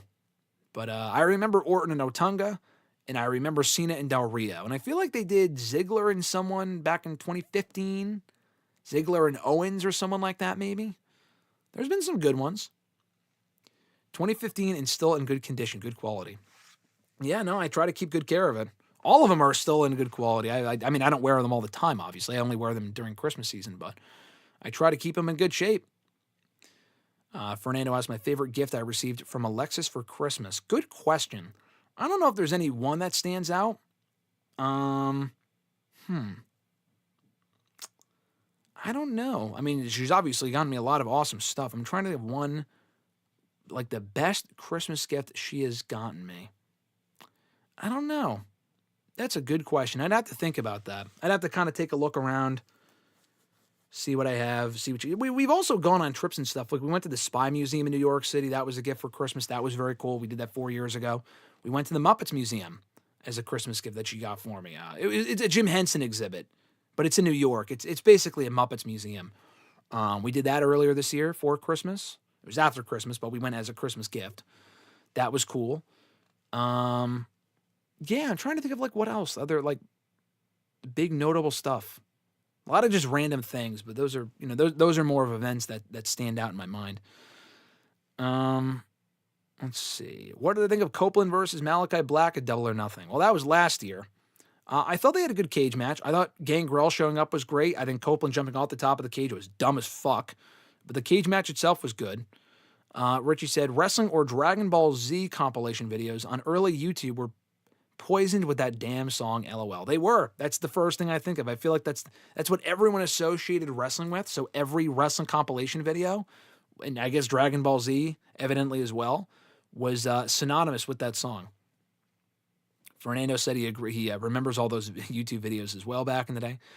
My favorite Rob Reiner movie. Good question. I don't think I have one. I don't think when he passed away, rip. Very sad situation. When he passed away and I saw people mentioning all of the movies he'd done, I don't think I've seen any of them. To my knowledge, I still have Princess Bride on my list of movies. Shockingly, I've never seen it, even though Andre's in it. We almost saw it at a drive-in a couple of months ago, and it got canceled due to inclement weather. So the drive-in said they're going to be playing it next year as well, so we were going to watch it right after the fact, on streaming or something, but we're like, fuck it, we'll just wait until next summer when they play it again on the drive-in screen. So it would probably have to be that, but I haven't even seen it yet. Where do I see Javon Evans getting called up to? I'm going to say Raw. If SmackDown's getting Trick Williams, and they should, if SmackDown also got Lash Legend, Javon Evans, I would put on Raw. He could probably be more of use to SmackDown because SmackDown needs more help than Raw does. But I could see Javon getting called up to Raw. Do I have a favorite Kwanzaa?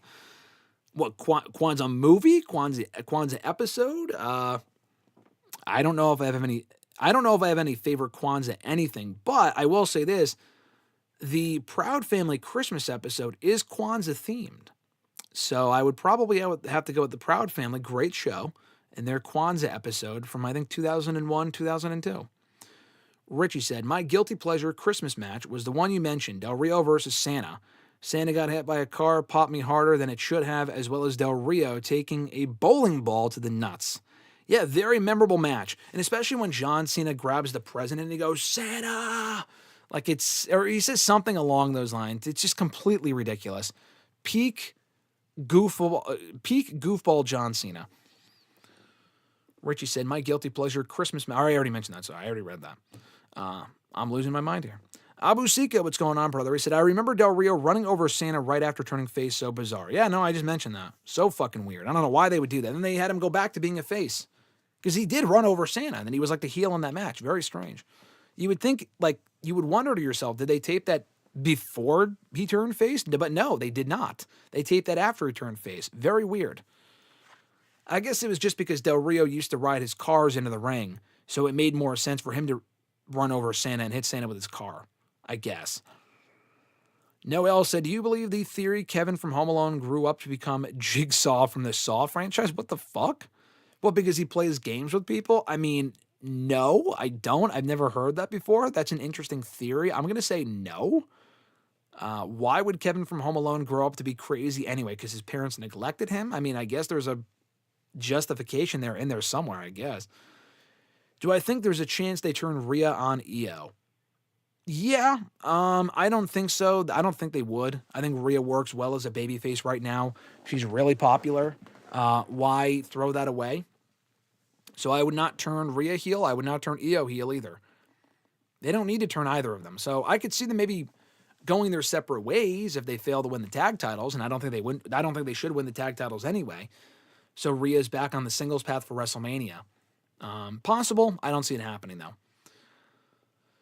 Yeah, no. Fernando asked, he said, have you never seen A Few Good Men or Misery? I have not seen either movie. Fernando said, no Mick Foley as Santa until we get a different president. How sad. Yeah, no, Mick Foley has his reasons for not wanting to show up. I can't say I blame him, though. In WWE, that is. Fernando said, the Saw killer being the kid from Home Alone is funny. I mean, it's an interesting theory. Quite the fucking visual, I'll say that. Chris Faplander said, what do you think Home Alone 3 would have looked like with the Macaulay Culkin family, or with Macaulay Culkin, like it was supposed to be? I haven't looked into the research of that movie if it was meant to feature him, though.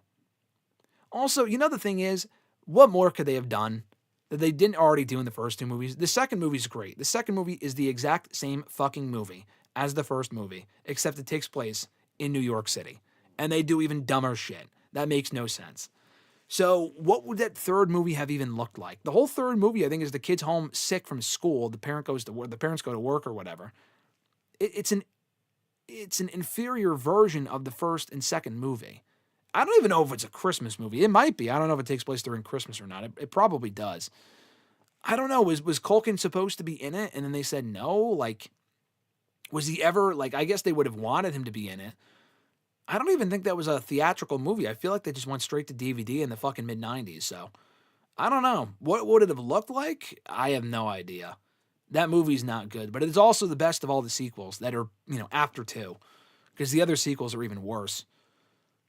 And the thing is, with Home Alone 3, it's not even Kevin McAllister. It's a different boy. I mean, in the fourth one, it's supposed to be Kevin McAllister, but it's a completely different cast. No one comes back. But the third one, different kid, different actor, different everything. It's not good.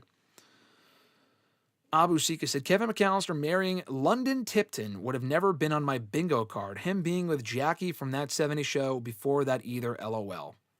Yeah, I don't think I knew about Jackie from that 70s show and them being a thing, but I do know that he's married to London Tipton. I didn't know if they were married or just together, whatever. It's funny, though, they're both in Christmas movies. I feel like everyone's been in a Christmas movie because the whole fucking Hallmark shit, and they made a million Christmas movies. But London Tipton, Brenda Song, she's actually in The Ultimate Christmas Present, the Disney Channel original Christmas movie from 2000. She plays not the main character, but the main character's friend, and she's in pretty much the entire movie. So, funnily enough, they're both Christmas movie icons. Chris Faplander said, 3 got greenlit same time as 2, but by the time they were ready to make it, Culkin had quit acting. Oh, interesting. I did not know that. I would love to do a deep dive on what 3 was supposed to look like. Like, in my personal opinion, I have no idea, because I feel like Would they have gone with the same idea of him being home from school sick? It's like we already saw it in the first two movies. He fucking threw a brick at some guy's head in the second movie. How can you possibly top that without them getting murdered? Kevin McAllister versus Dennis the Menace, who wins? I'm going Kevin. I have seen the Dennis the Menace movies. They're fine. Kevin McAllister is better, more likable, better movies, so we'll go with Kevin. Richie also said it was supposed to be filmed back to back alongside Home Alone 2 because Macaulay was growing up fast. Yeah, that makes sense. But his dad held him hostage for more pay and for him to get hired in another film. Also did not know that. Very interesting. I'll have to watch a video on that. The Home Alone 3, what would it have looked like had he actually been in it? That's interesting. Richie also said his dad essentially ruined it by using his child for profit. He went from getting paid $100,000 in the first film to a whopping $4 million for the sequel. That's insane. Holy shit. I mean, it makes sense. Those movies were very profitable. Noel said, let's be honest, Culkin's family is easily top 5 worst fictional family from a Christmas movie of all time. And the fact that Kevin's mom and dad believed they believed that Buzz's apology is just wow. Richie, I think, just sent it to me, so I'll have to watch it. Thank you. Thank you, Richie. Legit just watched something on it this morning. Thank you. I'll have to watch that later. That is crazy. I did not. Now I'm intrigued. This whole Home Alone canon universe fucking behind the scenes story. I mean, I knew his family was a piece of shit or something because most child actors' parents are because they're just, hungry for money. But that is very interesting. I'll have to watch that video soon. Did I enjoy the Odyssey trailer? It looks very good. Looks fine. Yeah, I watched the trailer. It wasn't like, oh shit, this looks amazing. It looked kind of fucking boring to me, I'm going to be honest with you. I just don't really enjoy that stuff. I did like Oppenheimer more than I thought I would. I'll probably see this because there's going to be a lot of buzz about it. I don't know if I'm going to enjoy it. I feel like Christopher Nolan gets a little too cute for his own good. Like, oh, I'm the greatest filmmaker of all time. Tarantino, too. I feel like they're kind of too stuck up. They love the smell of their own farts, so to speak. But I'll probably watch it, and I'll report back what I think of it. But the trailer did nothing for me, I'm going to be honest. It'll probably be like a critically great movie, but for me, it probably won't.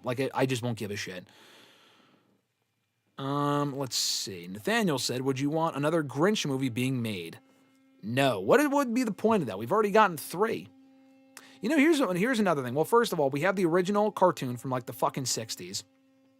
The 2000 one, which is amazing.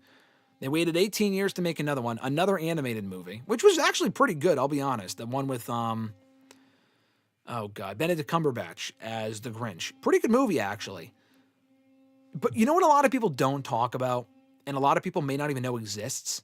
There is, unless I'm completely making this up, and I literally just dreamed this up, but I remember when I was in first or second or third grade, I think it was like second grade, we watched How the Grinch Stole Halloween. I'm pretty sure that's a thing they made, like an animated short, or like a video, like it's a fucking direct-to-DVD movie. It's a sequel to the 60s movie, and it's how he steals Halloween. I don't know if it's canon with that one. I have no idea. I'm pretty sure that's a fucking thing. Which is I have never seen anyone talk about it. I'll probably have to rewatch it to see how it is. But I think that's a thing that exists, which is pretty insane. Fernando said, would you be okay with another Pirates of the Caribbean movie? Yeah, I mean, I would just leave well enough alone. The 4th one was okay. The 5th one sucked. Are they just recasting everyone again? Like, they're not going to continue the story. They probably should. The only way I would care is if they bring back some of the old people from the old movies. I don't think they would. So, like, the 5th one was awful, but, like, I think they teased Davy Jones coming back, and it never went anywhere because they never made a sequel. And I thought Davy Jones's character was great, but they kind of redeemed him in the 3rd movie, so I have no idea. In my head canon, only the 3 movies exist. I think the 1st movie is great. The 2nd movie is even better. The 3rd movie is even better than that one. I'm a defender of the Pirates franchise, specifically 2 and 3. I think they're actually better than 1. My personal opinion. They get a little too deep with the lore of the pirate shit, but it's still, the movies are great. And I love that 3rd movie. One of my favorite movies ever. Fernando said Nolan or Spielberg. Well, Spielberg didn't do Back to the Future, right? He just had music that was in it or some shit, I forgot. But Nolan he did Dark Knight, so I'd probably go Nolan. I also watched Memento a couple months ago, Alexis and I did. Great movie. She loves Interstellar. I didn't really care for, not The Departed. I haven't seen that one in full. Inception, didn't really care for it. Thought it was fine. But I love Dark Knight, so, and Dark Knight Rises, so I'd probably go Nolan. Richie says, a parent living vicariously through their child's accomplishments because they peaked too early and never amounted to anything themselves is the most pathetic thing any adult can do. I agree. It's pretty fucking pathetic.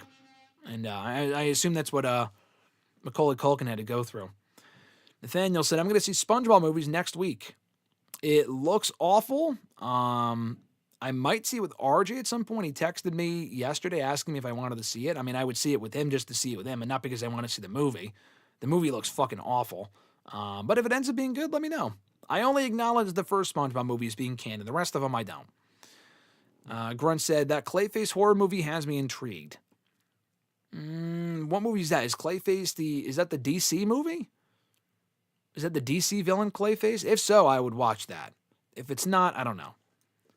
Grunt said, it is in fact a thing, can confirm. Oh, the Grinch Halloween special? Okay, it is a thing. I'll have to go back and watch that. Fernando asked, what do I think of A-Hum? What is A-Hum? I think you may have had a typo there, Fernando. You said A-H-M. I don't know what that is. Grunt said, never seen it myself, but I've seen it being mentioned before. Yeah, I don't even know if it's available. It might be, I feel like it's on fucking YouTube or something. I'll have to go back and look that up too. How the Grinch Stole Halloween. Nathaniel said, would you want another Kung Fu Panda movie? No, because I haven't seen any of the other ones. I like Jack Black, but I didn't watch the first one, and I think they made another fucking 3 or 4 of them. So, no, I think they made a show too. I just never got into the Kung Fu Panda stuff. Never really thought it was funny or entertaining. A lot of the era of those movies I did watch, like Madagascar, I loved and shit. Kung Fu Panda never got into. Grunt said, I like the first 3 for sure. Wasn't too fond of 4 and 5. Yeah, me too. I think 4 and 5 were just kind of unnecessary. 4 is okay. 5 just sucked. 5 was like, what am I watching? What is the point of this movie? It's also way like later on. The 4th movie came out in 2011, 5 years after the 3rd one, I think. Or 4 years? I think it was 4 years after the 3rd one, which is fine. And then the 5th one came like 6 years after the 4th one. Like, this, it's too many gaps in between the movies. Nathaniel said, do you want an iCarly movie because of the cliffhanger? I only know of the cliffhanger because I heard the show got canceled and people were mad they didn't finish it with the whole fucking parent thing or whatever. I don't really care if they do an iCarly movie. I didn't watch the reboot. I don't know if it's any good.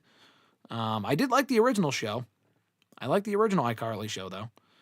Grunt said, yep, Clayface is a Batman villain that's getting his own horror movie. I did not know it was a horror movie. I will definitely watch that. I was going to watch it anyway. If it's a part of the new DC canon, I was going to watch it regardless. But knowing it's a horror movie, that is very interesting. Richie said, my favorite Christmas special is How the Love Stole Ziegler. Me too. Me too. That's so strange. That was also my answer. Fernando said, what do you think of Home Alone and Back to the Future crossover? Marty and Kevin must go back in time and save Christmas from the Wet Bandits because they stole the DeLorean, and he's got to finish his question. But Nathaniel said, and Ice Age 5 comes out next year. Also, again, why are we continuing it? I like Ice Age 1, but why are we making more movies? Like, I saw the second one. I may have seen the 3rd one. I definitely did not see the 4th one. And no, I don't think it's Ice Age 5. I think it's Ice Age 6. I think they already made Ice Age 5. I don't know. No, Daniel said, and now I'm curious on this Home Alone 3 lore. I need to see this video. Yeah, no, I got it. We should all watch it together here on the stream. Did I like Seedy or Creedy? Are those characters from iCarly? I don't know what Seedy or Creedy is. I've never heard of that before. But to go back to Fernando, what he was saying, a Home Alone Back to the Future crossover, genuinely would not complain. That would be pretty sick. All right, so what we're going to do, guys, is do the scheduled questions. We will not wait as long today as we normally do to do the scheduled questions. Keep your chats coming. Respond to the questions I'm answering.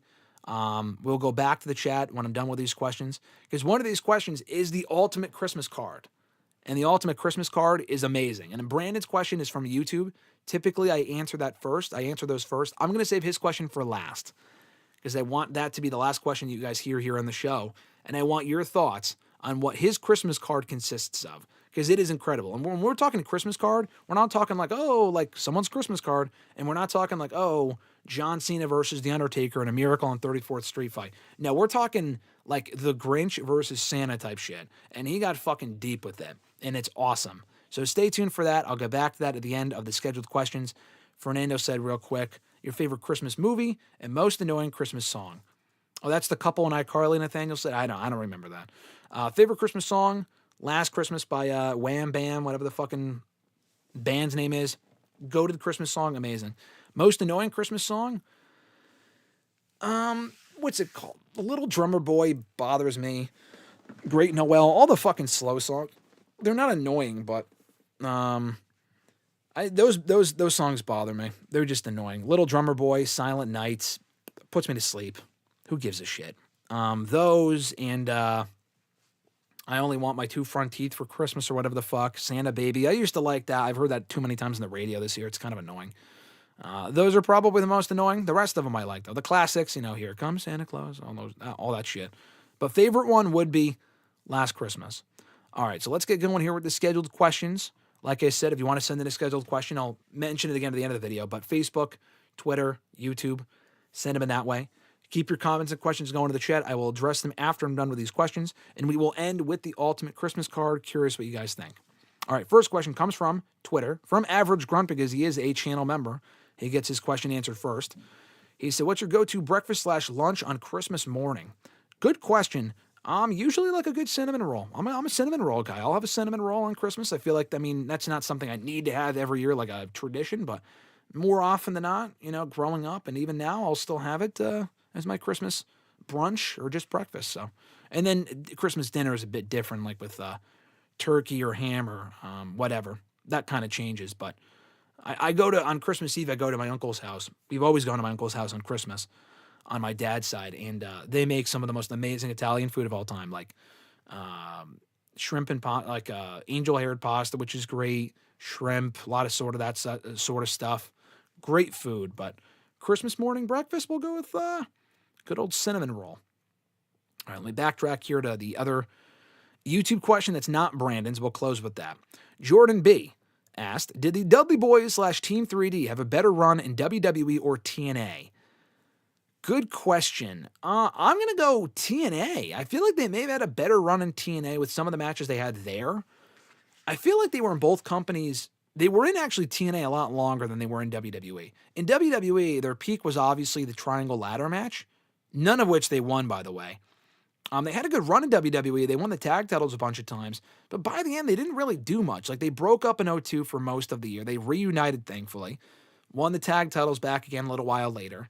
But by 2003, 2004, 2005, they really weren't doing a whole lot. They were pretty much gone from the company at that point. In TNA, they were active almost that entire time. From 2005 when they showed up to 2010 when they broke up. They won a lot of tag titles, did some stuff in New Japan as well, which was cool. They had some great Full Metal Mayhem matches, put over the Guns, I think, on their way out as well. And then Chris Sabin was one of the only people to kick out of the 3D. Him and someone from Japan. Yeah, I honestly might go with their TNA run. I feel like they might be a rare case where they might be a rare case of their TNA work being better than their WWE work. All right, let me skip Brandon's question here and go back to that at the end because it's a doozy.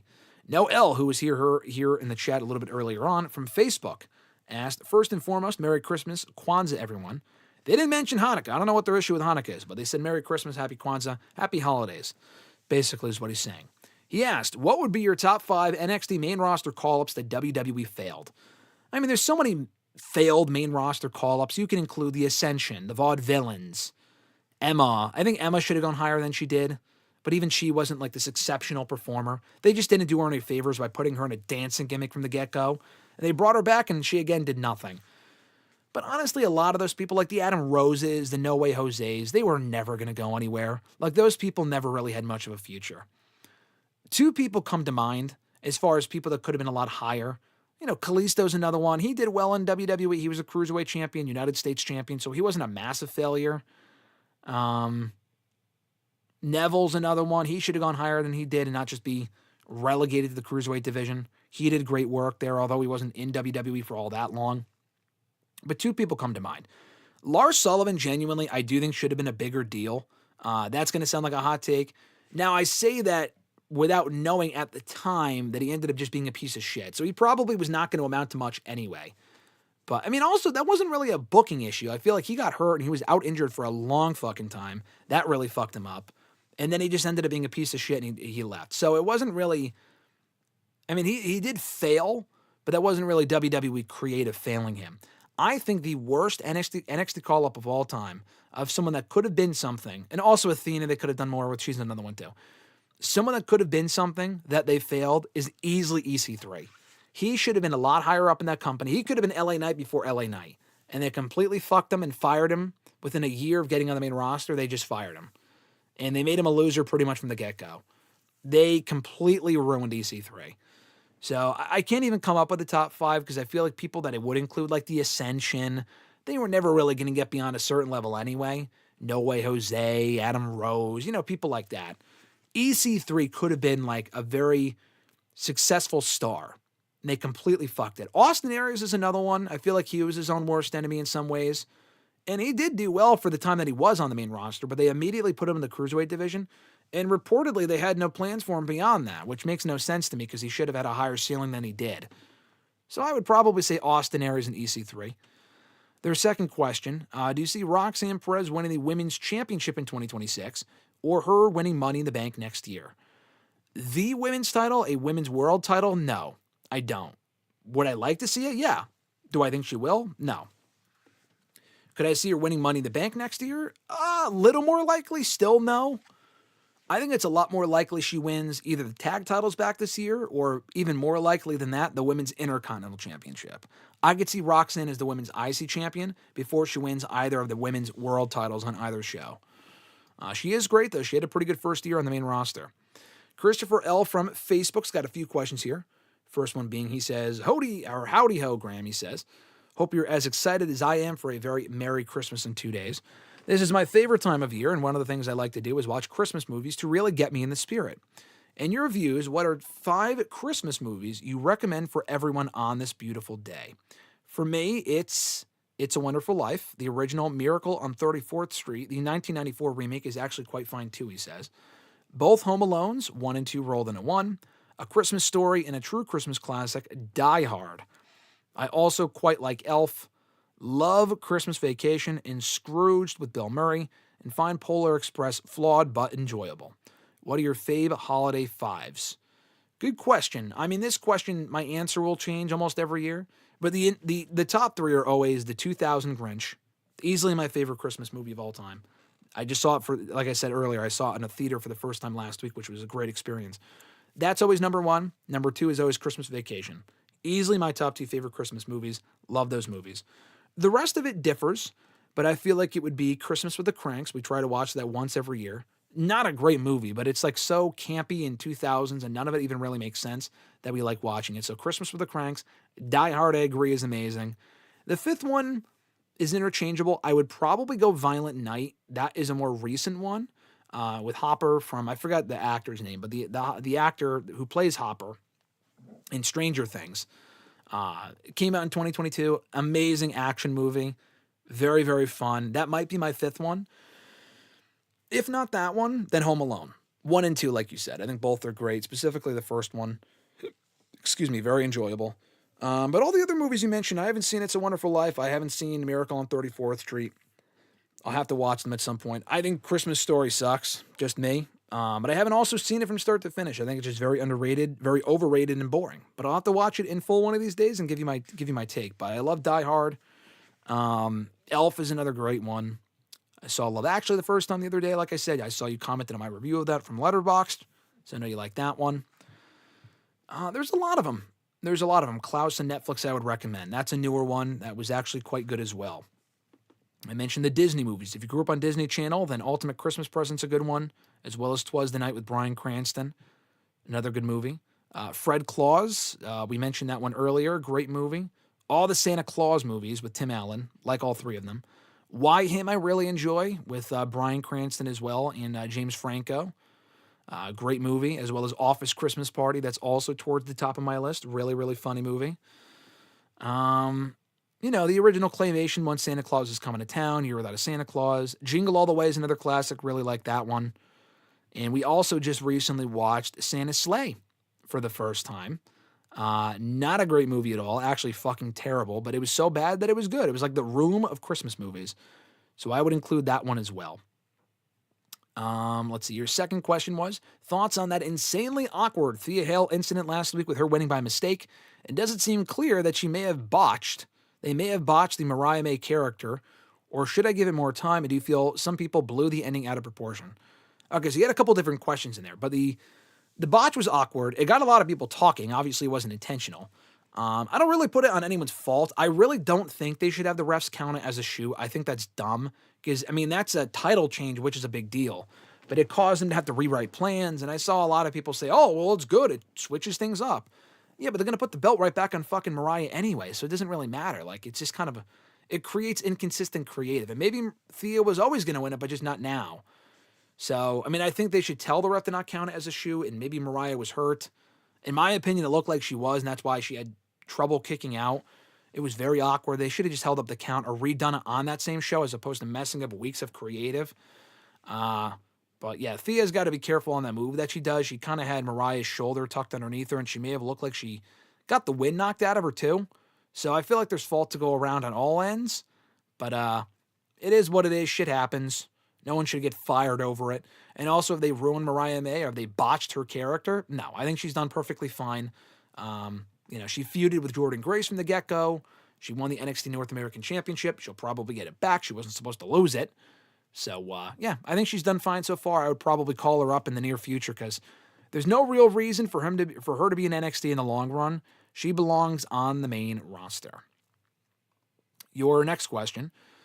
The joy of pro wrestling is seeing the progression of certain wrestlers that many people view as the future of their respective promotions. Both WWE and AEW have many future prospects that really shine, but two that really stand out are Kyle Fletcher and Javon Evans, the former a big star in AEW and the latter a future big star in NXT. Both have styles that wow the crowd and mesh well with others. Both can have top-level matches with anyone on the roster, and both cut promos that suit their styles. While I have mentioned I don't completely get the hype of Javon Evans, there's no denying that he's immensely talented, and Kyle is absolutely broken free of Will Ospreay to become a focal point of AEW. In your honest opinion, which of these two stars do you see having more upside and able to lead the promotion for years to come? Good question. Honestly, I feel like it's pretty equal. I feel like of the two, Kyle will probably go on to become a bigger star. I feel like Javon, at this point, I do honestly believe he could win a world championship in WWE. I'm just not sure if he's someone that leads the company. Kyle, I think, can for AEW. I don't know if he would in WWE. Javon, I think, could lead WWE, be one of like the future four pillars, so to speak, of the company for years to come. Is he someone that's going to carry the company into the future? On his own, no. I think Kyle might be more likely to do that on his own in AEW. I feel like there's a better chance of that happening if he were to win like the AEW World Championship at some point down the road. So I'll go with Kyle Fletcher, but Javon Evans is great as well. They both have very bright futures ahead of them. His last question here. Sooner or later, Seth Rollins is going to have to hang up the boots if the injuries continue to pile up or he just feels too burnt out to keep going. If you were to hang up the boots, how would you define his legacy? I would see him as the guy who came in with a lot of baggage of his time on the Indies, made a statement as the first NXT champion, and then debuted with two future superstars in one of the greatest trios in the history of the company, but broke free and eventually found massive solo success, including winning his first world title in one of the greatest WrestleMania moments of all time at WrestleMania 31. Then he gets injured and becomes a babyface and eventually finds more success with a fun Intercontinental Championship run. And when he finally wins the belt again on the grand stage, it became John Cena all over again, and the fans begin to boo him out of the building every week due to his arrogance and company brown-nosing in interviews. It also seems anytime he forms a group, they usually end up as foreground players while he always has to be front and center, which I find annoying as he's an amazing in-ring worker, but his promos are quite mid. Overall, it's a complicated legacy. What about you? How would you define Seth's legacy? Do you find him polarizing as well, and his legacy more or less complicated than I make it out to be? Merry Christmas, buddy, and I'll hear from you next week. Thank you, Christopher. Merry Christmas to you as well. Seth Rollins' legacy is an interesting one. I don't think it's polarizing. I mean, I guess he is polarizing in the sense that some people recognize Rollins for being amazing. A lot of people recognize Rollins for being fucking boring, specifically from a character standpoint. So I was going to say he's not really that polarizing, especially reaction-wise. But on the internet, he certainly is. There's a lot of people that do not like Seth Rollins, find him He hasn't been interesting in a decade. I think Rollins is a guy that honestly exceeded expectations. I think he was, to me, when he was in the Shield, I saw him as like this Jeff Hardy-esque character, the shit that he could do. But honestly, with all the injuries and shit, he kind of had to pivot to a more grounded style, and he still became a top player for them. Not as much as Roman has, but way more than Dean did. Now Jon Moxley in WWE anyway, or Jon Moxley in AEW. A way bigger star than Dean Ambrose ever was. Rollins was not a guy I thought would be on top for the last 10 years consistently, and he has been. I mean, he's obviously spent time in the tag team division, in the mid-card, but he's always a main event player. He's never been below a certain level. An amazing ring worker, one of the best of his generation for sure, part of one of the greatest factions of all time as well, a part of some of the greatest moments in the last 10 years with both of his Money in the Bank cash-ins were excellent, some great title wins, some amazing matches. I think you'll go down and having a pretty great legacy, and that really helped carry the company during a dark period. From 2015 through their recent boom period, he was on top. Not during a great period creatively, but he made the most out of a lot of bad situations, and also had some of the best character arcs in company history as well. He went from the Shield, turned heel, was a great heel. The fans kind of turned him babyface. He had a great babyface run. The fans turned him heel again. He went heel. The fans turned him face. He went babyface, and the babyface stuff got old, so they turned him heel. So his characters, I've loved his character work. The promos aren't always great, like you said. His groups have failed.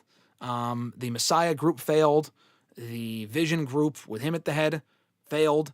So there's no denying some of the mistakes they've made with him along the way, and certain spots they've put him in that he's not really great for. But overall, he's very important to that company's success. And, the fact they've been able to get through some of these weaker creative periods in the last 10 years, thanks to him and a lot of his great work. I think WWE would be a lot worse off without Rollins in the spot that he was in for the last 10 years. So I think it's a pretty great legacy all in all. At Iwagu from Twitter, just like what they successfully did with Hell in a Cell, should War Games happen when there's a reason for it instead of happening at Survivor Series? 1,000% yes. Only bring it back, please, when it is necessary. They also asked, the Pure Fusion Collective was a failure, right? 1,000% a failure. If it was such a success, they wouldn't have fired 2 of the 3 people, and the third one's hurt. So yes, that group sucked, failed miserably, and 2 of the 3, all 3 are gone really, but Zoe Stark is injured. She's not fired from the company. The other 2 have been fired, though. So it was absolutely a failure. The same way the Final Testament was a failure. Literally everyone in the group is gone. They fired AOP, Paul Ellering, Scarlett, and Karrion Kross. They're all fucking gone. So the Pure Fusion Collective was a failure, so was the Final Testament. Next question, do you think that Okada's AEW run is better than Nakamura's WWE run? Oh, definitely. I mean, Nakamura's had a lot of success as a tag team champion, IC champion, US champion, won a Rumble, over. That's great. I mean, Nakamura's been in WWE a lot longer than Okada's been in AEW, but Okada's been champion almost since he arrived, and he's had some pretty amazing matches in the last 2 years. Now, do I think Okada should be a bigger star in AEW? Yes. He should not be like mid-card. He feels fucking mid-card to me. But, that being said, he's overall had a great run as a heel. Hopefully at some point they turn him face. And he's had some amazing matches to boot as Continental Champion, as Unified Champion, International Champion, whatever. So, yeah. I would go Okada's run in AEW over Nakamura's WWE run, even though Okada has not been in AEW nearly as long as Nakamura's been in WWE. At Nathaniel Crayons 3, who's here in the chat, they mentioned on Twitter, he said, hey, Graham, would you want to see these 2 be the lead roles in Avengers Doomsday or Secret Wars? And it was Wolverine and, not Deadpool. Was it Tom Holland? I think it was Tom Holland and Wolverine was the picture he included. I don't think they're going to be the leads. Could they be in it? Definitely. I don't think Holland will be in Doomsday, if I had to take a guess, because Brand New Day is out right before that, so probably not. Would it be cool to see them as leads? Yeah. Do I think it'll happen? No. I would be very surprised. I don't think they make Tom Holland a main character in an Avengers movie, since he's a Sony character, Sony-owned character, but you never know. Maybe he could be. But that would be sweet, though. And that's about it for all the scheduled questions, except for the Christmas card. So I'm going to pull up the Christmas card here, and I want your guys' thoughts. If you're still joining in now or watching after the fact, Brandon A. put a lot of fucking effort in this. So here's the Christmas card that he put together. Let's rank it. If you're Dave Meltzer, what would you give this if it's taking place at the North Pole and not exactly the Tokyo Dome? This is what he said from YouTube. He said, alrighty, Merry Christmas, GSM. Here we are with the Christmas card. This will be 2 nights, a WrestleMania-like format, with mostly new matches, but there will be a few matches the same as before, but they will include some clarification that wasn't there the first time. One match will be the same with no clarification because I like it so much. Give me your thoughts, and you can book the outcomes as you please. Have fun. Night 1 of the Christmas card. Nice list, Casino Gauntlet for the United States Christmas Championship participants. Not necessarily in the order they come out, but this would be the match. Old Man Marley from Home Alone, Pigeon Lady from Home Alone 2, Bob Cratchit, Kermit the Frog from Muppets Christmas Carol, John McClane from Die Hard, Rudolph, Mrs. Claus, Frosty, Kris Kringle, Santa Claus is Coming to Town version of Kris Kringle, Mr. Duncan from Home Alone 2, Al Powell, Cop from Die Hard, Gus Polinski from Home Alone. Who's Gus? I don't remember. Is that a friend or something? I forgot who Gus is. Billy Peltzer with Gizmo from Gremlins. Second match, 6-man tag. The Griswolds, Clark, Rusty, and Cousin Eddie versus the McAllisters, Peter, Buzz, and Uncle Frank. Third match, Deck the Halls Mall Brawl. What a fucking name. Mick Foley Santa versus Klaus versus Macy's Santa versus Bad Santa. I have seen Bad Santa, so I'm glad you included that. 4, Snow Miser versus Heat Miser with Mother Nature as special guest special guest referee. Interesting. Comedy segment, Charlie Brown and the Peanuts characters. White Elephant gift exchange with shenanigans where you exchange gifts, but they can be stolen later by people who pick after you. Okay. 5th match, Tag Team Christmas Championship match. Ebenezer Scrooge and the Grinch versus Buddy the Elf and Santa Claus, the Scott Calvin version. This was one of the repeats, but last time you interpreted Scott Calvin in his normal human form. To be clear, he is in Santa form here, but just specifying the Scott Calvin version. Okay, interesting. I do like that match, though. It's a great match. 6, Women's Championship, Christmas Championship Triple Threat. Let's see. Women's Christmas Championship Triple Threat. Holly Gennaro McClane from Die Hard versus Helen Griswold from Christmas Vacation versus Kate McAllister. That's a hell of a triple threat.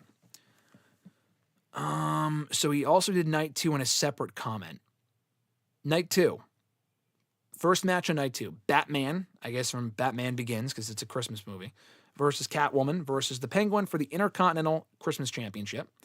This was also a repeat, but last time you swore this was not a Christmas movie, but started describing Batman Begins. This is from the 1992 Tim Burton movie, not the 2005 Tim Nolan movie, or not the 2005 Nolan movie. Interesting. The 1992 Tim Burton movie is Christmas? I thought Batman Begins. I watched Batman Begins. I thought that was... that takes place during Christmas too. I don't know. I guess it is a Christmas movie, whatever. But he said, if it has been a long time since you've seen it, trust me, it's a Christmas movie. The last lines in the movie are Bruce and Alfred saying Merry Christmas to each other, and Bruce saying goodwill to men and women as Catwoman just evaded him for the last time. It's not just that, but I'm only pointing that out as it ties a bow on all the Christmassy stuff in the movie. Okay, all right, I'll take your word for it. I haven't seen the 92 Tim Burton Christmas Batman movie, so I'll take your word for it. Anyway, 2, mixed tag team match. Margot and Todd Chester, neighbors from Christmas Vacation, versus Brad and Kate, Vince Vaughn and Reese Witherspoon from 4 Christmases. Interesting. 3, lights out match. Gremlins don't do bright lights, LOL. Kevin McAllister, Ralphie Parker, Trudy, the girl from Violent Night, and Jamie Langston, son from Jingle All the Way, versus the Gremlins. This is also a similar match, but I made sure every kid here had a mean streak or skill set. Interesting. I like the thought. 4th match in night 2, Women's Hallmark Christmas Championship. Candace Cameron Burr, most famous as DJ Tanner. What was she in that was Christmas? Is that a Hallmark? Oh, I guess Hallmark. Okay, she's in the Hallmark movies. I haven't seen any of the Hallmark Christmas movies, so I can't speak. Versus Lacey Chabert, most famous from Gretchen Wieners and Mean Girls, or as the voice of Eliza Thornberry, and as one of the voices, Meg Griffin in The Family Guy. All right.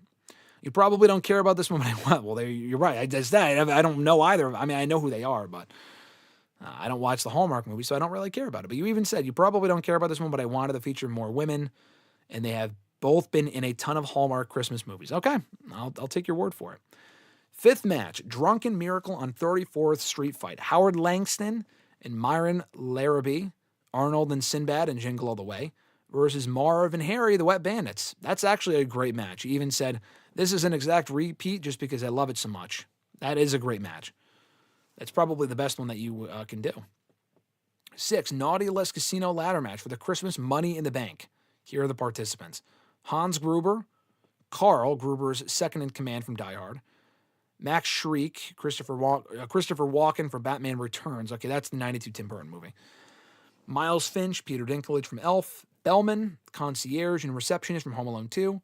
Jack Frost, the abominable snowman. Angels with Filthy Souls guy. Keep the change, you filthy animal from Home Alone. Ellis, the cokehead from Die Hard. Scrooge from Violent Night. Ted from Jingle All the Way. And those are all the participants. So, yeah. I'm not even going to book outcomes for any of these because this is just I'm just appreciating the effort that you put into this. This is incredible.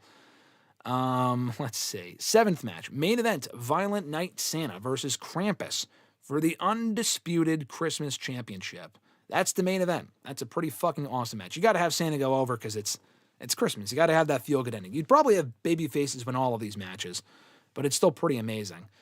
Anyway, he said, hopefully one day you'll actually watch It's a Wonderful Life so I can include those characters. I've also watched Office Christmas Party, Christmas with the Cranks, and the Brian, you said Brian, there we go, Jesus Christ, easy for me to say, I guess. The Bryan Cranston Disney movie, before that being 'Twas the Night, but didn't remember them well enough to incorporate them this year. Maybe another year. Once again, Merry Christmas to you and your family. Thank you, Brandon. The effort that you put into that was fucking incredible. So that is the ultimate Christmas card with all the Christmas characters from all the Christmas movies I've seen and some that I haven't seen. I haven't seen Batman Returns. I haven't seen any of the Hallmark movies, so I can't really speak to those. But the rest of them, 90% of those I have seen, and they're all very good movies. So, yeah, pretty incredible fucking list there of Christmas cards, stipulations, characters. I will attempt to watch It's a Wonderful Life and Miracle on 34th Street for next year, so you can include those characters if you want in your Christmas card, among other movies. There's a few other Christmas movies I have not seen, or I have now seen, like Bad Santa you included. I've seen Love Actually. I don't know if you would include them as well, but you can put that in your next Christmas card. But that is an incredible Christmas wrestling card and amazing stipulations to boot. So thank you, Brandon A., for that. As we wind down here. Let's see. Back to the chat as we close out. Let's see. Home Alone 3, or actually, Richie said, most annoying Christmas song is that stupid-ass Paul McCartney song. What's that stupid-ass Paul McCartney song? What's the name of it? I'm sure I've heard of it. Is that the Beatles? Well, is it the fucking AI version? Or there was an AI Beatles song that came out a couple of years ago. I don't think that's what you're talking about. I think I might like the Paul McCartney song if it's the one that I'm thinking of. Anyway, Chris Fatplander said, Home Alone 3 actually came on the other day. Watched it for the first time. It was okay. Yeah, it's not 1 and 2 1 and 2 are way better, and 3 is not great at all, but it's better than the subsequent sequels that are terrible. I was anti not having Macaulay for so long, LOL. I mean, the movies are better with Culkin in them, to be fair. But 3 on its own is fine. Richie said, Christmas Story is so incredibly boring. I'm with you on that one, Graham. Yeah, I don't love the movie. I just feel like it's so underrated. For TBS to play it on fucking repeat every year, who gives a shit? Who gives a shit about fucking Christmas Story? It's so boring to me. Richie also said, I give that an F like you did for Cena's retirement run, LMAO. Oh, my God. I won't fight you on that, Richie. I'll let you have that one.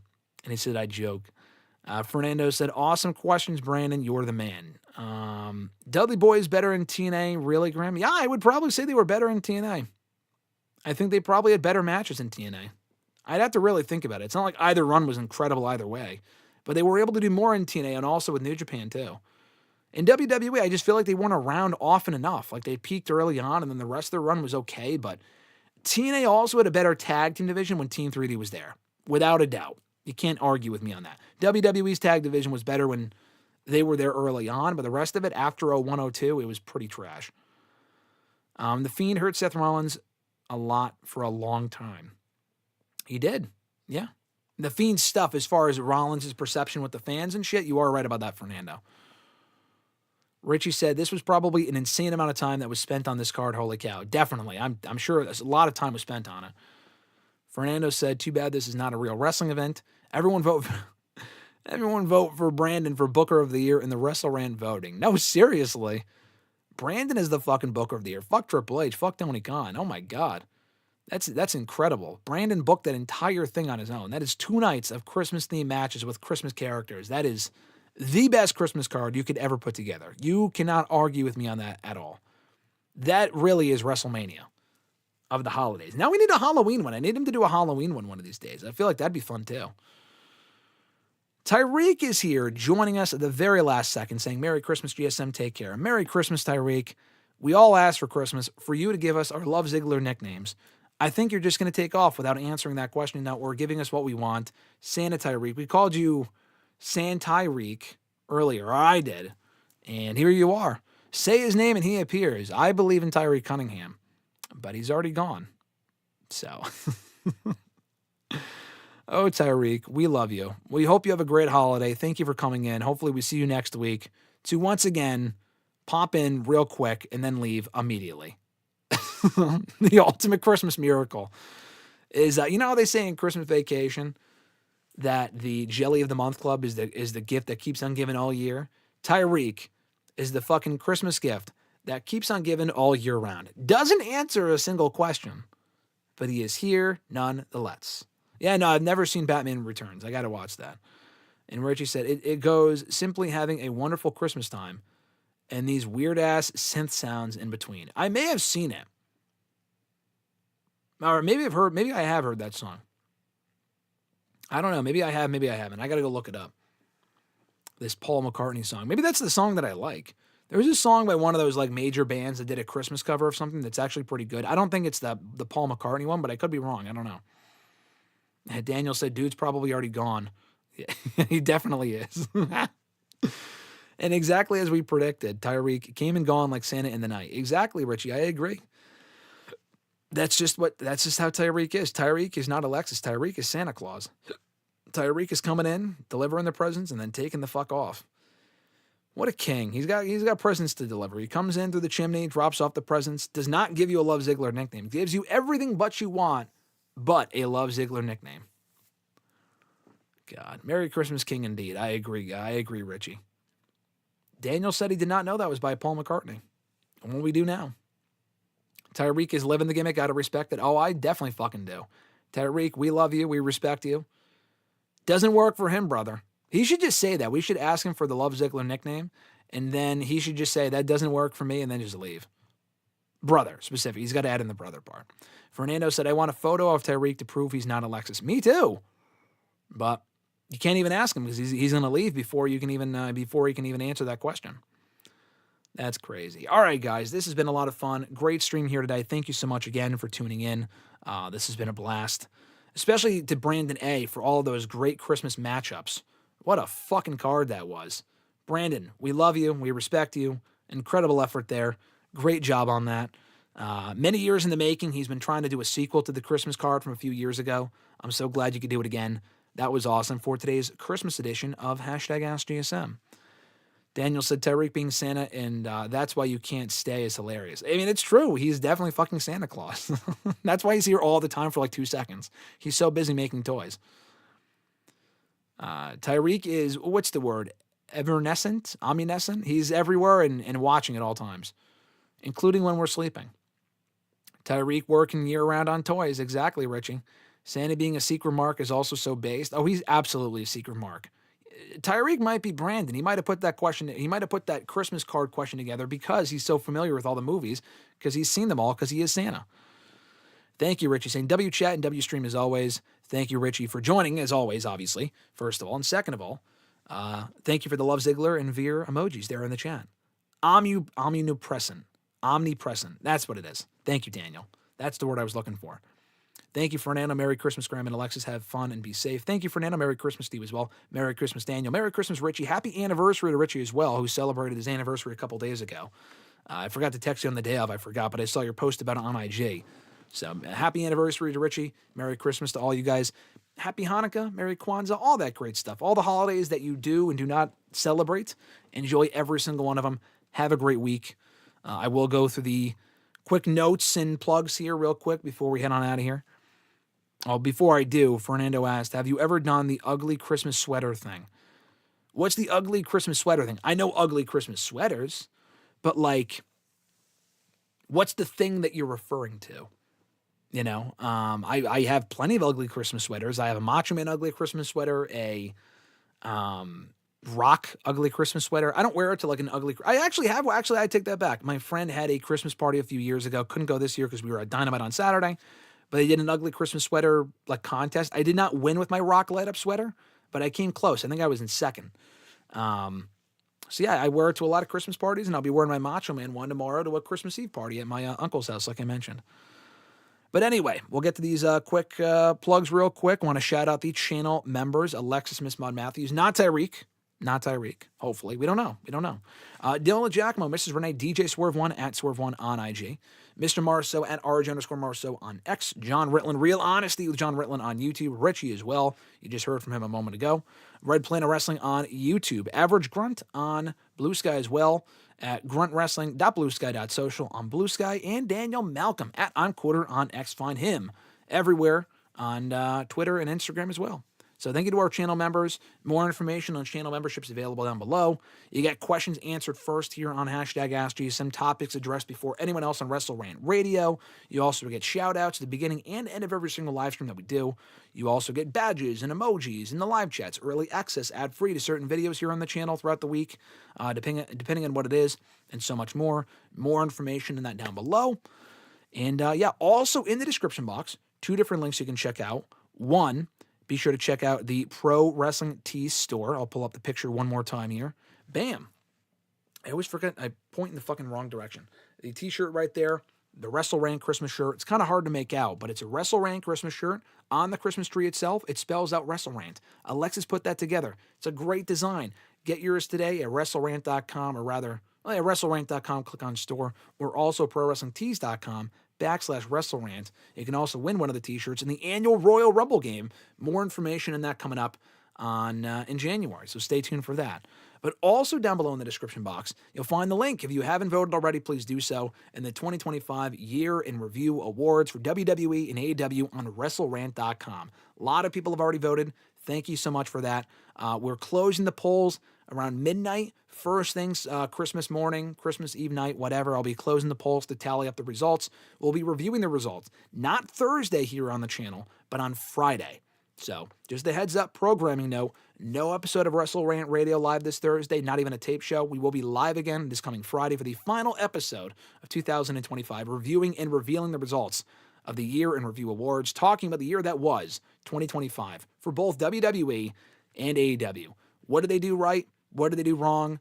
What could they have done better? We'll be talking about all of it this coming Friday on WrestleRant Radio, most likely around noon Eastern time. So stay tuned for that. Be sure to vote in the meantime, if you haven't already, over at WrestleRant.com, like I just said.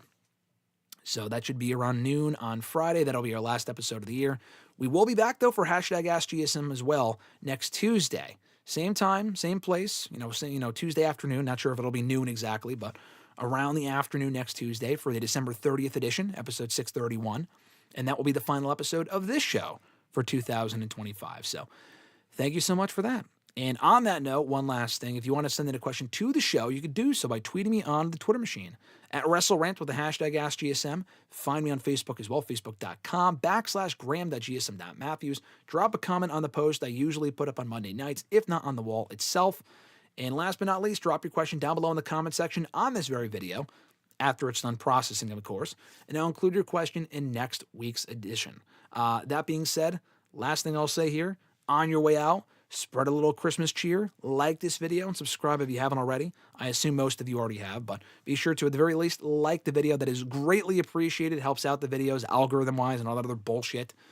Like the video, subscribe, turn on notifications to be notified every time we go live here on the channel, typically Tuesdays and Thursdays, but this week it's Tuesday and Friday. Same thing for next week as well. We will not be live on New Year's Day, but rather on the day after New Year's Day. And by that point, we'll probably, in addition to be doing predictions for 2026 and whatnot, we'll also be reviewing Stranger Things. By that point, I'll probably will have finished all of season 5. I'm not seeing it in a theater. I'll probably watch it from the comfort of my couch that Thursday night or Wednesday night on New Year's Eve, most likely.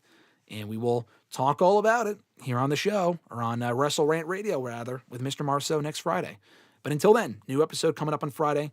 Join us for that the day after Christmas, Christmas Hangover Edition, answering questions, having a fun time, reviewing the results of the polls, and so much more. All right, one last time here in the chat. Richie saying, thank you all for the happy anniversary comments. Richie saying, one more time, happy holidays, y'all. Stay safe and have a good one. Thank you, Richie, brother. We appreciate that. Appreciate you as well. Have a great Christmas. All of you guys, have a great Christmas. Thank you so much for all the support of the show. It means a lot, guys. It's been an amazing year. We will add on to that, talk about the year that was 2025 next week here on the show. I won't give too much away now and discuss too much. But again, thank you so much for an amazing holiday season, an amazing year overall. We'll see you guys right back here on Friday for another all-new stream. So until then, go watch some Christmas movies, eat a lot of food, open some presents, spread some cheer, and we'll catch your ass down the reindeer road. Peace, guys. Merry Christmas.